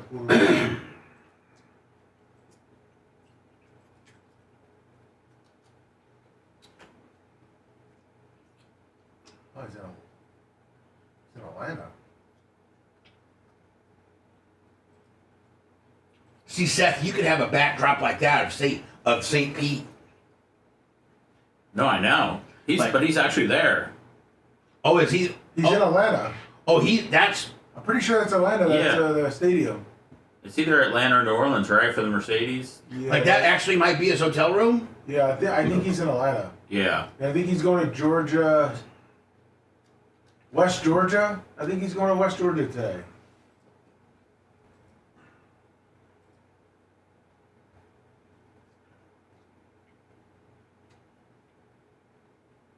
Yeah, I've been there. That's Atlanta.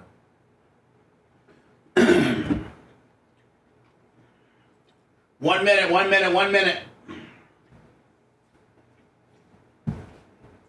Yeah, for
Broadcasting live from the Aquabeto studios. Aquabeto.com/Bubba. It's the Bubba the Love Sponge show.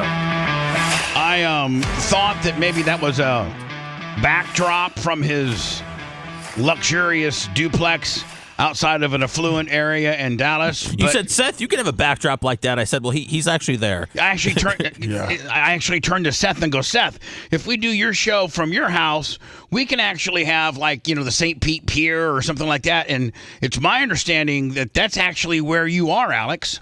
Yeah, I'm in downtown Atlanta right now. So I was just at Clemson last night. We got into Atlanta at 1:30. I spoke at Clemson. They didn't let us do the table debate event for security reasons, but we still had a great event. Right there. That is a great, I don't know if you can see the monitor. You got the Mercedes Dome to the left. You got the high rise to the right. That looks great. That looks great. And this is real. There's no digital, no CGI. You can tell my hair. I haven't even showered yet. You look worn out. I'm tired. Oh, I'm tired. Yesterday we had to fly at 7 in the morning, then to Atlanta, then drive 3 hours to South Carolina. Then last night after the event, it ended at 10:30 on campus. It was a great event, actually. A lot of kids went, had a good time. And then we got on the road at 11, probably 15, and we got in right like 1:45. Had to check. Oh, and then listen to this. So we're in downtown Atlanta, and even though it's a nice backdrop, this is kind of a sketchy area. We're near the Coca-Cola factory, all this stuff. So we get in at 1:40. I'm with prepaid. She's like, well, let me get like a snack or something, like ice cream or something before we go to bed. We just had this long drive. She was leaving the whole time. So we go into a gas station and we're in downtown. This area looks kind of nice, but like on this side of the hotel, it's not nice. So we go into this place real quick, Bubba, and this black dude, I'm going to get my Coke Zero.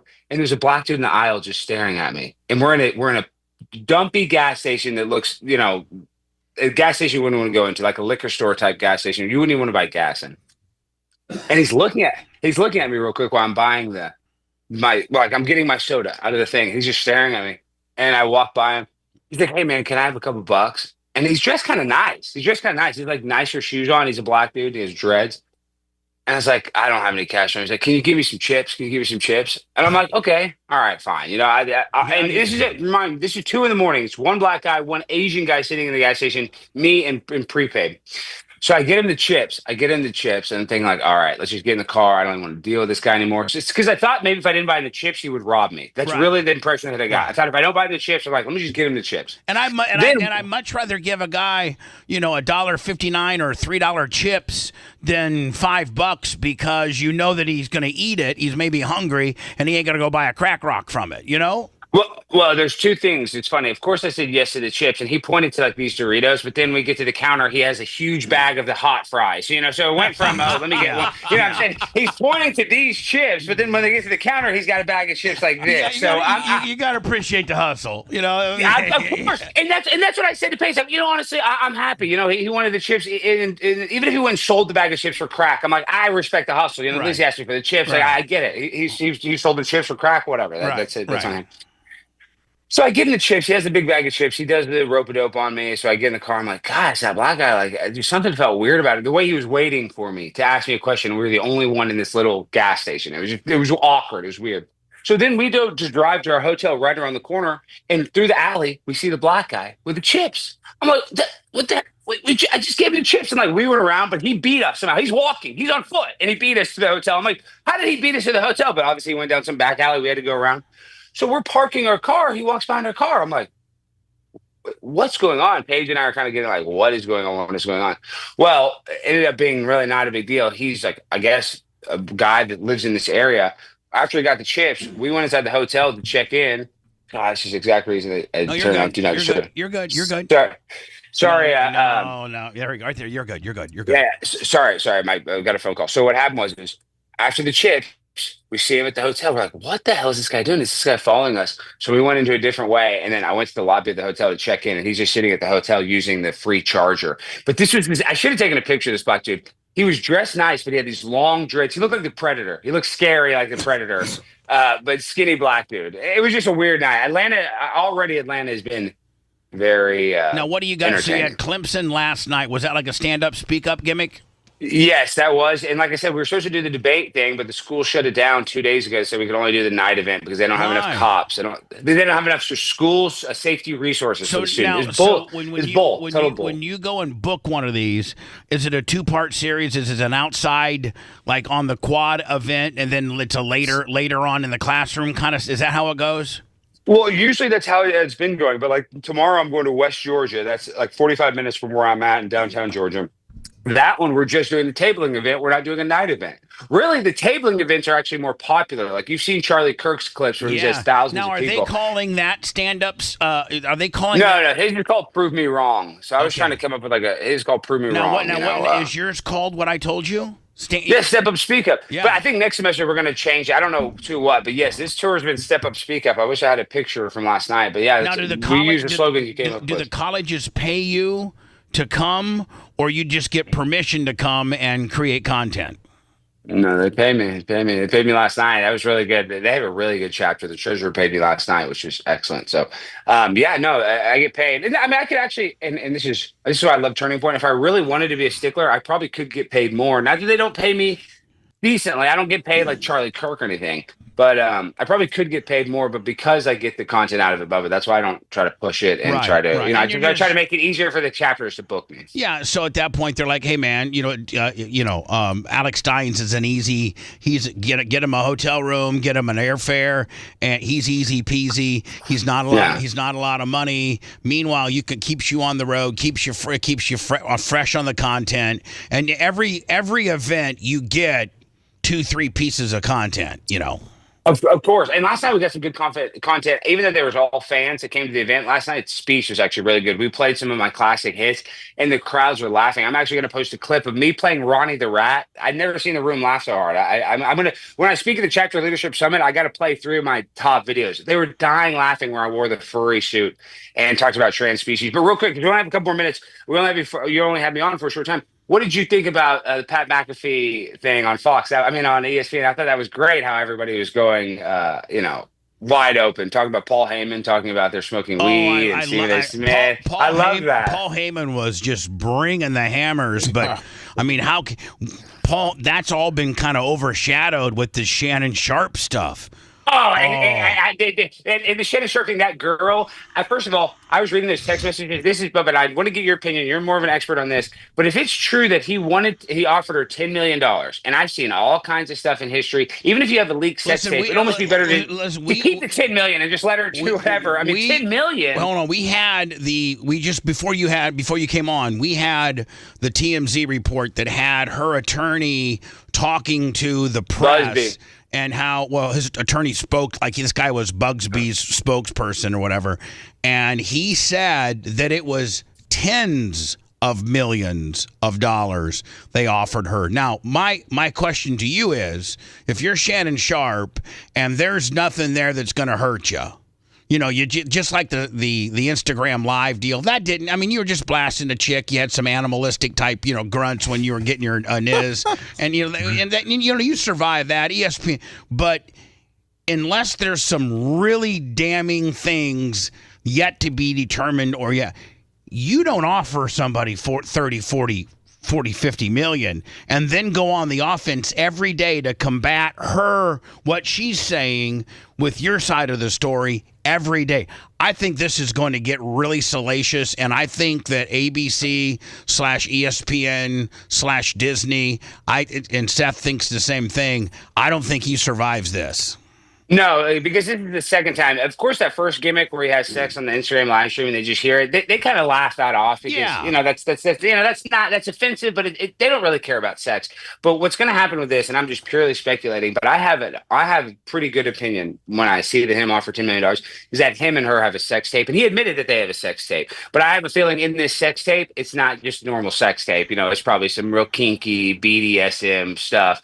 And look at the fall that I took when I had a sex tape that I wasn't even involved in, and look how much. And Bubba, yours wasn't even a real sex tape. You know what I mean? Like they called yours a sex tape. That wasn't a real. I mean, that's, you know what I mean. I'm saying this is like a real. I'm sure they're gonna have a real sex tape with penis. I had a minute 49 excerpt of a security camera from the ceiling. It wasn't. There's nothing. And look what it did to me. So, like, I mean, I don't know, man. Unless Shannon Sharp, I don't know. And he's done. He's toast. And you know, they said no. I guess there was an offer on the table, but as soon as they found out that he had a 9-figure deal for his podcast rights, they took the offer away. And now, of course, 10 million won't work. Again, like Seth said, I think that he can't. I don't think that he can serve. I don't think ESPN will have anything to do with him. I think he's done. I think he's done, but let me white knight for Shannon Sharp. Obviously, he's a crazy, you know, he's going with this OnlyFans girl. Like, you're just kind of playing with fire.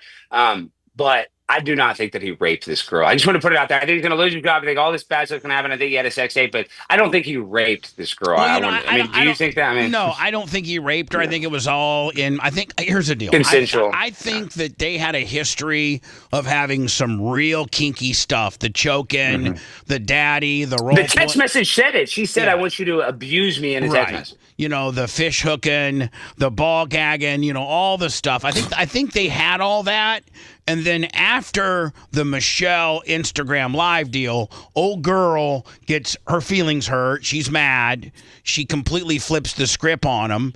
And, you know, now what used to be okay and how they talk and how they do things is now not okay. And I think, I mean, not to white knight for him, but I think that she might have been setting him up the entire time after the Instagram live deal, knowing that when they speak, they're in the mindset of the past of what they used to do. And so us guys really don't have the ability to turn a new chapter in our sex lives. Be like, you know, you in pay-per-view do your certain things in the way that you like it and stuff like that.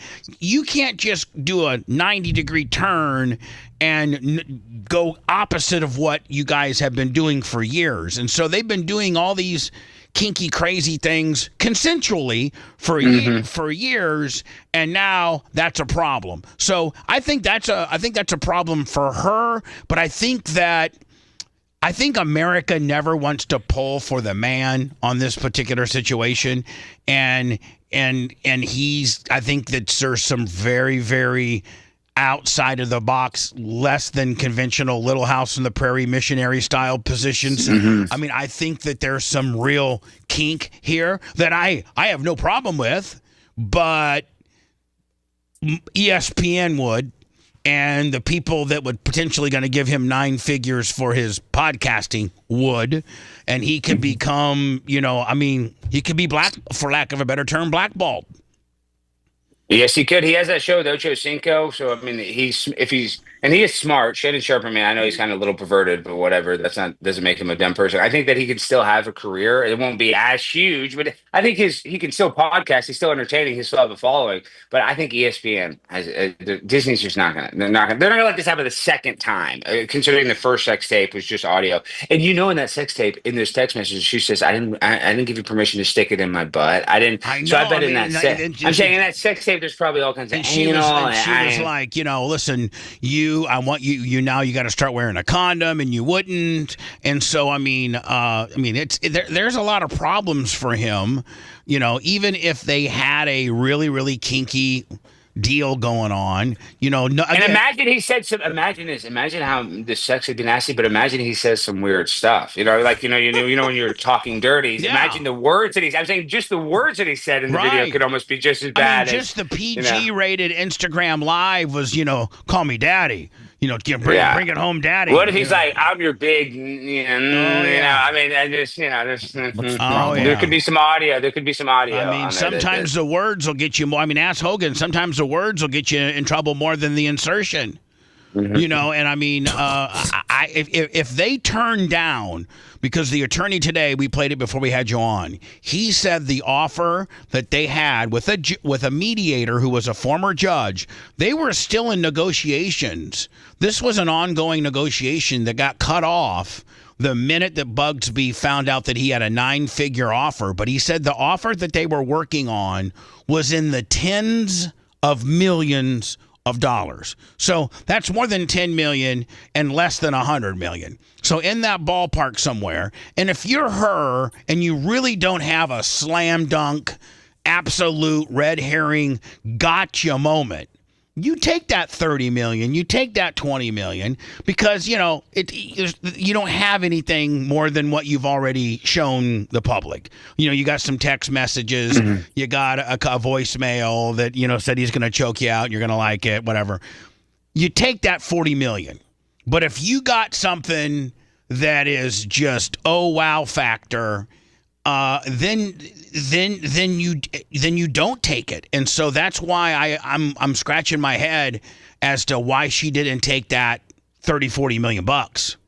Well, Bubba, we're going to have the same conversation in 5 years, and she's going to be doing the podcast circuit. She's going to be on your podcast, and she's going to be like, well, I should have taken the money. Because what's going to happen is he's going to lose his career, then he's not going to even have any money for her to take. She's going to have a sex tape. The sex tape is going to come out, and then they're all going to lose, and then somehow Gawker or TMZ or Hulk Hogan's going to get $100 million, and neither of them will. You know what I mean? Like some other person will benefit, and not her. Well, here's the deal. Whoever owns the sex tape, it's not been leaked. Nobody has stolen the sex tape and leaked it, so there's really no money in a court proceeding. Like nobody's going to get paid that way. The only way, like you said, probably the only way somebody's going to get rich on this deal is if she would have accepted his initial offer, because now the offer's off the table and he's talking like, I'm going to sue you for libel, slander, defamation. So he ain't shelling out nothing. So you're probably right. Nobody's going to make nothing here other than what it's going to do. Busby, the attorney's going to do fine. Let's not forget. This is arguably one of the hottest trending stories right now. It's not going away. It's only going to get more salacious. And what's that? Some of these OnlyFans girls make $20 million a year. The top ones, they make a ton. Shannon Sharpe, if he gets fired, he can just start an OnlyFans account. Not him. Her. Well, she already has one. No, I know, but what does that do? What does that do for her? She had 500,000 Instagram followers this morning. Lummy said. Yeah. She probably has 5 million by the end of this week. Yeah, she's okay looking. She's not that cute, but I don't know. Maybe. It doesn't matter. Well, if she's a nasty choke me out, give me the fish hook Willie on her OnlyFans. Again, you got people that are making 10, 15, 20 million. She could be a $15 million a year girl on OnlyFans just from this exposure. Okay, I'm about to say the most racist thing I think I've ever said anywhere. And I mean this, and this is really racist, but if you're a black athlete and you're with a white girl, and I know there's some white girls that are going to love you and be good, but majority of the time I think they're pulling a work. And I know that sounds racist, that why are white women taking advantage of black people, but I think that happens all the time. Well, in these athletes. I think these Shannon started. Shannon started playing that card yesterday with his statement saying Bugsby. I think he got played by her a little bit. I do think he got played by her. Bugsby preys on African American men. Deshaun Watson, Jay-Z. Well, Dr. Umar, there's a black doctor. There's Dr. Umar. He's very famous, black African, and he's a black supremacist. But he talks about how he doesn't like race mixing. He says this, not me, because the snow bunnies always try to take down the black man. And once again, this is a perfect example, though, where it is he tried to get with a hot white girl, and then all of a sudden it was the worst. If Shannon Sharp was dating probably a nice black girl, she might have been crazy, but she probably wouldn't be with Tony Busby and doing all this. There's something about a black guy getting with a young white girl like that. Well, it not just only seems that, like it's but going to be a recipe for disaster. And not only that, though, even though it's not illegal, within corporate I'm America. not saying black women and white people shouldn't. I'm just saying with these athletes, when you're super athlete, you get this hot white girl. Something. It's like Major League when Charlie Sheen gets a hot white girlfriend. Every white girl, there's something that they got some sort of ulterior motive. But let's not forget this: it's not illegal, but in corporate America, who are the people that are going to keep you employed with that 9-figure podcast deal and with your ESPN appearance. The 54-year-old man, let's not say black or white, but the 54-year-old dude that's with a 19, 20-year-old, as pimpalicious as that feels on the streets, and as pimpalicious as your friends from LSU and your boys that you graduated and hung out with think it's cool, in corporate America, it's creepy. And I mean, it's 54 and 19, 20. Yeah, that's another thing he's got going for him, going against him. And I don't know that does he lose that 9-figure? Seth, does he lose that 9-figure podcasting offer? I don't know who it's from, but podcasting companies are a little bit more lenient, so I would say no as of right now.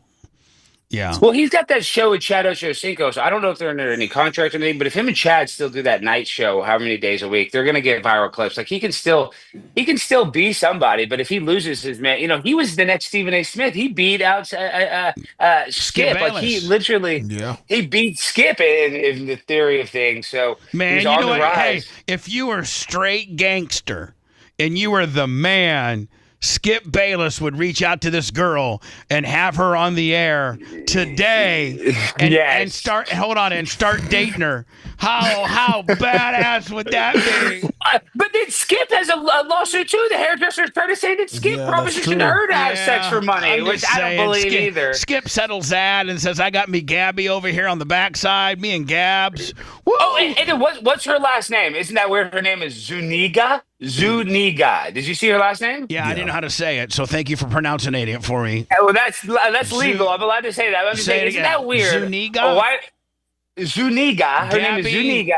Gabby what are the chances? Zuniga. What are the chances that her last name has NIG in it, and that she's taking out a powerful black man? I think this is something's weird about this. Something is weird about this. But here's the deal, man. You don't take that $40 million unless you got something more powerful than you've already thrown out. But what they don't realize is something that you brought up that I didn't quite, I agree with you, and that is you play this too far down the line and everybody loses, and there ain't no money for anybody.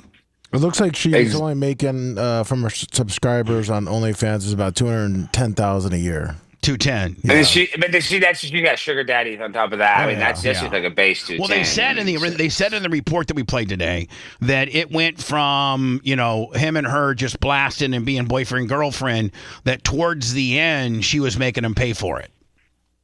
I'm sure. No, that's what they reported, that it was free at first, and then after the Instagram Live deal, she wanted him to start using condoms, no more anal, and you have to start. You're going to pay me per, and you're supposed to. He was supposed to buy her a new set of Diacos too.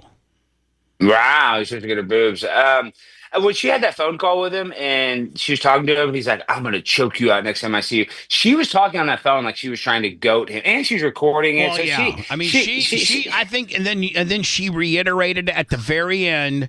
It was a minute 27 or something like that, and there was like all this downtime of nothing being said, and then before it ended, the last 7 seconds, it's like she needed to reiterate. She's like, I don't want to be choked. Just out of nowhere. They've already talked about the choking. It was a minute ago, and then she ends it with, I don't think I want to be choked.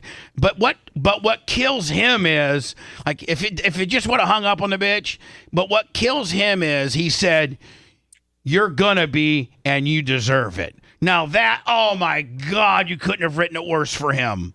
No, but that's what they say in the bedroom. You know what I mean? And that's how they talk. No, I know that, but they're not in. But they're not in the bedroom. I'm just saying. They're not in the I'm not bedroom. even trying to white knight. It looks so bad, but in the bedroom, he's calling her dumb B and and smacking, and you're a dumb white. And you know what I mean? Here's what's going to happen. Maybe which might be him and Chad Ochocinco do a good show, but I can see where potentially what could be the demise of him is that the lack of guests that will go on there. Hold on. Is Dion going to go on there? Yeah, he's probably cool. So. Dion played with Shannon Sharp for 20. I mean, they played against each other. He covered Shannon Sharp. I mean, I think they would probably. I don't know how tight they are. They might hate each other, but I think no. They're really good friends, actually. Oh yeah, they're good friends. Yeah. I think Dion would go. I think Michael Irvin would go on a show. Michael Irvin's been arrested 4 times since he's been at ESPN. As a guy that had a sex tape, they won't go on your show. But I don't have the star power that Shannon Sharp does. So I want to make sure. Well, you're not the athlete star power, right? You were a star power because you're like this famous DJ. It is a little different that they have that athlete.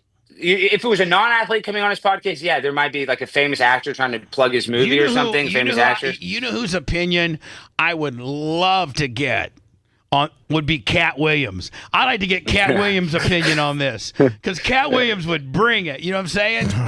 Well, he's probably going to release his opinion on it very shortly in one of his clips. I'm sure we'll see. Wasn't it Cat Williams on the Shay Shay show that predicted the P. Diddy downfall? Yes. Yeah. That was his biggest. Well, and then Monique was on Shannon Sharp's show saying the same thing about how these women are going to take you down. He just had a guest on, Monique, on his show saying that this was going to happen. Take him down? Shannon Sharp is going to get taken down by some of these women. Really? She was just on his podcast. Yes. You're looking at Monique, a forecast or whatever predicts Shannon Sharp's downfall. Let me try to find that for me. So anyway, listen, bud, great backdrop. Thank you. Atlanta. So we have the day in Atlanta. I have to go. My aunt lives here, and she's really older, so I'm going to try to visit her. Then we're going to go. By the way, that is nice. By the way, you look great. You look. I mean, yes, you look good, bud. You really do. What are you? What are you? 208? My hair looks bad. I'm 219 right now this morning, but I got to get down to. I got to get to 205. I'll look for July. Oh, and guys, I'm coming to Tampa. I meant to call you. I'm going to be in Tampa. 8th, isn't it? July 8th. No, I'm going to be in Tampa May 19th through the 21st. I got and is Tuttle in there today? Yeah, I'm here. Tuttle, I got a whole thing. We're going to the Clearwater City Council. We're going to Largo. I already have the map, but we got 3 city councils we can hit on that that Monday. Monday, May 19th. Yeah, and because they caught me 2 nights. Even though I got to stay 1 night with you, they caught me 2 nights at the Seminole Hard Rock. All right, so you're in town. What time? When do you get in town? The 18th. So I'll be in town that Tuesday night. So I know I get in town Sunday night. I'm going to stay with you Sunday night. Then I'm going to stay at that hotel Monday and Tuesday. But I was going to go on the show all 3 mornings or 2 of the mornings at least. No, we'd love to have you on. Absolutely. Because and then like I said, I think on Tuesday night they have a meeting at 7:30 in Largo, and then in Clearwater they don't. It's not the normal city council, but it's they have a meeting at 1 where you get to speak at, and it's like something stupid. It's like the council on women's businesses or something. It's great. I'm gonna be able to go there and go crazy. You can go with the great sensei to the number 1 guy on the streets, the number 1 ball buster, which I know. Tuttle, you pride yourself on being in that category. Oh, he is. It'd be like you going with Tom Brady. It's showing it's him. It's Batman and Robin. It's Batman and Robin at the thing. And Tuttle, we're gonna go there. We're gonna say some. I'm gonna say some wild stuff about Scientology at that Clearwater thing. I want to bring in Hogan. I'm gonna cause a disturbance at the Clearwater City Council on May 20th. So I'm gonna be there in 3 weeks. So I'll be in Tampa soon. Gotta go. Running out of time. See ya. Love See you. you guys soon. See you, Tuttle. See you guys. I'll call you later. Thank you. Bye. Bye now. I think we're running out of time. Yes, you were. And I got to go to some words. And I sent you the Monique clip. Okay.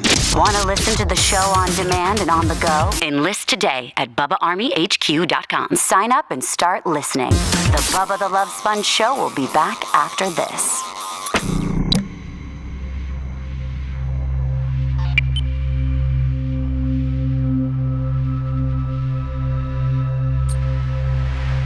As in P. Diddy, there was rough sex, and he admitted $1 million, or would Dad see him saying that, look,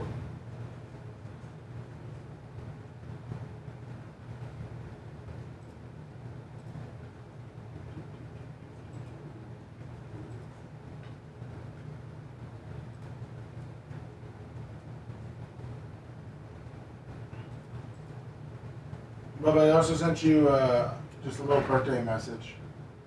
Okay. From your #1 fan.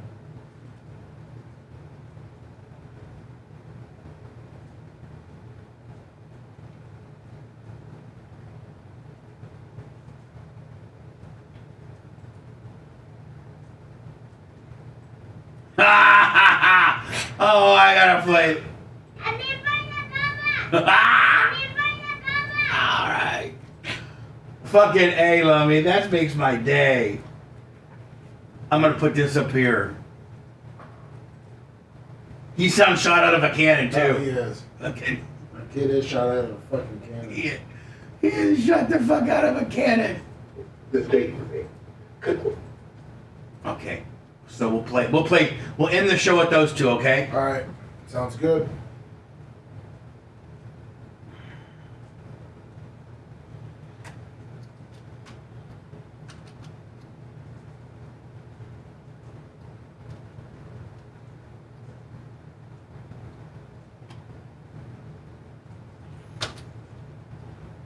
$700 Travis, $25. Happy birthday, Bubba. Thank you, Trav.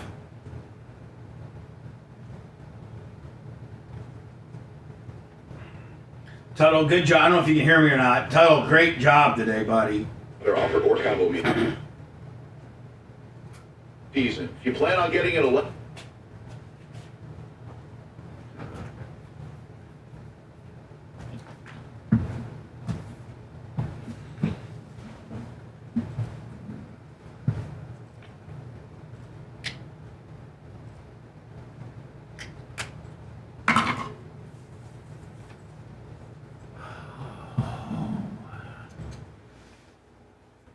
Said you gotta be loving the Rockies. What's that? Said you gotta be loving the Rockies. What are the Rockies doing? Just being worse than the White Sox. Oh. No, the White Sox are the worst team. The Rockies only have 4 wins. Same with the Sox. Sox have 5 now. Do they? Yeah, listen, man, they're moving ahead. I mean, what's the Rays? Rays are 9 wins, yeah. See you, Ray. Like this moment. You know how shitty the Rockies were. Well, as long as we get with a first or second pick, I'm fine with that.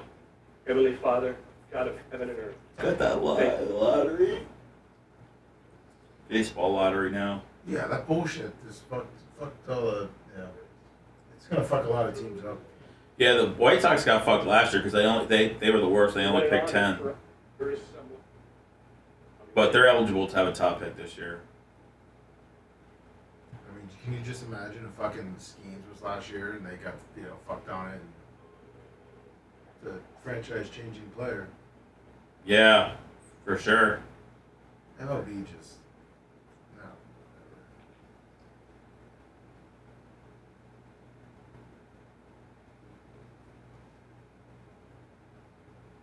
What's up, Cash?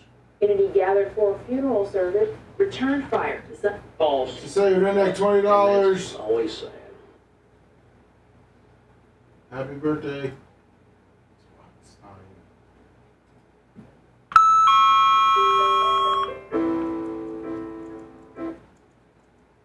Yeah, I'll probably put something up, Cash. I feel like I've been posting a lot. Individual was able to lay leaves behind a wife.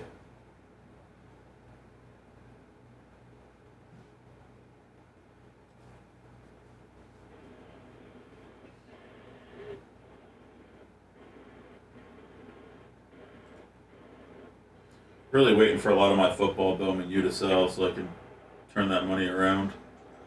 Just gotta wait for the draft. Oh.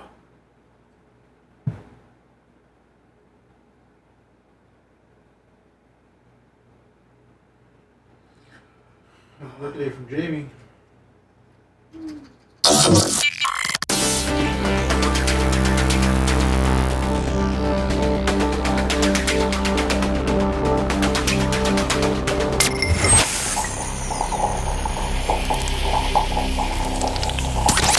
Broadcasting live from the Aquabito studios, aquabito.com/Bubba. It's the Bubba the Love Sponge Show.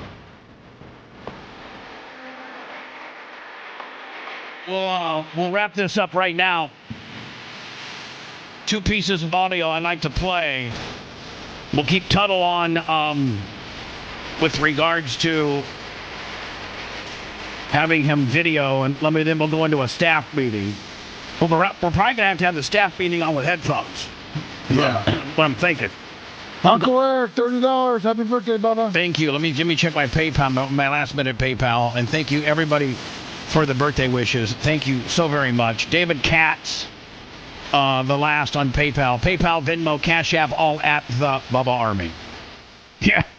Here, this absolutely makes my day. This absolutely makes my day because, Lummy, I already feel like Walker doesn't like me. Like, I really feel like he doesn't like me. And I think one of the reasons why he doesn't like me is because I'm always with the merch crick and I'm second banana to the jugs. Of course. So, I actually think if it was just me, you, and Walker hanging out, he might actually be nicer to me. Oh, 100%. But what did Ashley have to threaten him with in order for him to cut this promo? Well, I'm not around, but normally, according to Ashley, Walker says Bubba about 100 times in the morning before school because you're in the background. Oh, okay. So he's always so saying, maybe just getting him to do. He knows who you are too. Okay, so getting to do this might not be a big deal. No. And sometimes I usually catch Walk later in the day when he's tired and a little bit more irritable. Like at 7 or 8, and we're at a ball game, and he's over it. Oh yeah, and he's shot out of a cannon. It's a brand new day. I'm going to school. Tara Clem, $500. That's my sister. Woo! I love you, sissy. I love her so much. Don't let the IRS hear that. Don't let the IRS hear this. She's your secret asset. She is. Let me thank you so much, and thank you to Ashley for this. It's so cute.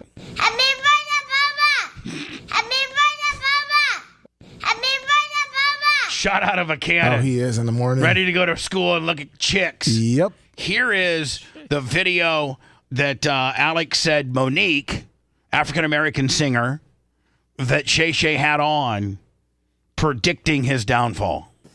Come on. They talk to us. How this dating thing. Because this is Mo is different now than when you and I. It's different, baby. I'm grateful I'm not 56 and trying. But you tried to say what you tried to say. Mo, I'm looking right at you. I know you looking at me. I ain't backing down. You better take your old ass and get somebody to love you. Damn, Mo. Now I'm looking right at y'all. Let me tell y'all what Oh man, Seth, did she not lay it out? Did she not absolutely lay it out? Oh, Miss Cleo up in here. My God, I'm glad I'm not 56 trying to lay it all out. And in need. Let me live my life. Let me tell you what my baby need. He need him an old fat gal who can bake good cakes, make some smothered turkey wings. By the way, Lummy, thank you to the Glow Bug. She bought those bunt cake cupcakes. Yeah. Oh my God, they're to die for. They're so good. They're expensive too. Thank you, Glowbug. Gonna rub his feet at the nighttime, okay? And gonna have a sip of his cognac to make him feel better about himself when he come home at night. That's what Shannon need. You don't need no 26-year-old girl. You don't need no 36-year-old girl. I know. This is your boy. This age is. Oh my God. I'm just talking to you. Take your old ass and get you an old bitch out there that can love you old. You trying to hang out with these young bitches and you can't do it, Shannon. You just can't do it. Dang. When they want you to go for the 4th round, you looking at her like, bitch, listen, you want some money to go to Starbucks? Yeah, because I can't go no further. But if you get your older girl, when you get to that 4th round, she's going to say, hold on. Let me go get you some eggs and cheese and some toast with apple butter because that's going to get your energy back up. I'm talking right to you. Shit. So he thought I was going to be scared. Yes,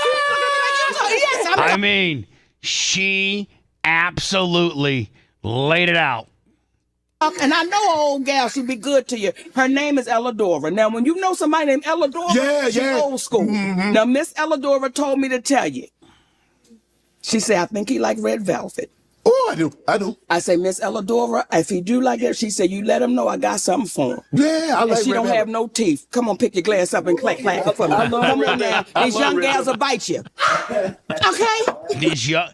So Elladora, older black lady, knows he likes red velvet. She ain't got no teeth because these young girls will bite you. That's right. My God, Lummy, I got to keep that. We need to retweet that or something saying Monique had it dead on, dead balls on. Wow. Tuttle, stick around with your headphones on. We got to do a staff meeting. Will do. Thank you, everybody, for making my birthday great. Appreciate it. I don't like to make a big deal about my birthday. But we're taking this party all the way to Friday night, $199. If you didn't have your money on you today, get it ready for Friday night, 8 to 10ish. I love my little kush. We'll see you guys all tomorrow. Thanks for letting me finish. You've been listening to the Bubba the Love Sponge Show, starring me, Bubba the Love Sponge, co-host and show historian Lummit. It's Seth, co-host and president of podcasting. It's Brian Matroni, king of counter programming. You're wiring up. It's Mini Macho. The BRN agent, Thomas Buttoned Up B. Co-host Dr. Dan Diaco, Esquire of Council. Co-host J. Diaco, Esquire, the Spitting Cobra of Council. Now, time for the legal disclaimer. Exactly. The Bubba the Love Sponge Show is intended solely for the enjoyment of our listening audience. Any rebroadcast, retransmission, or other use of this show without express written consent of the Bubba Radio Network is prohibited. We must dissuade him of this delusion. Until next time, always remember. I'll repeat hello.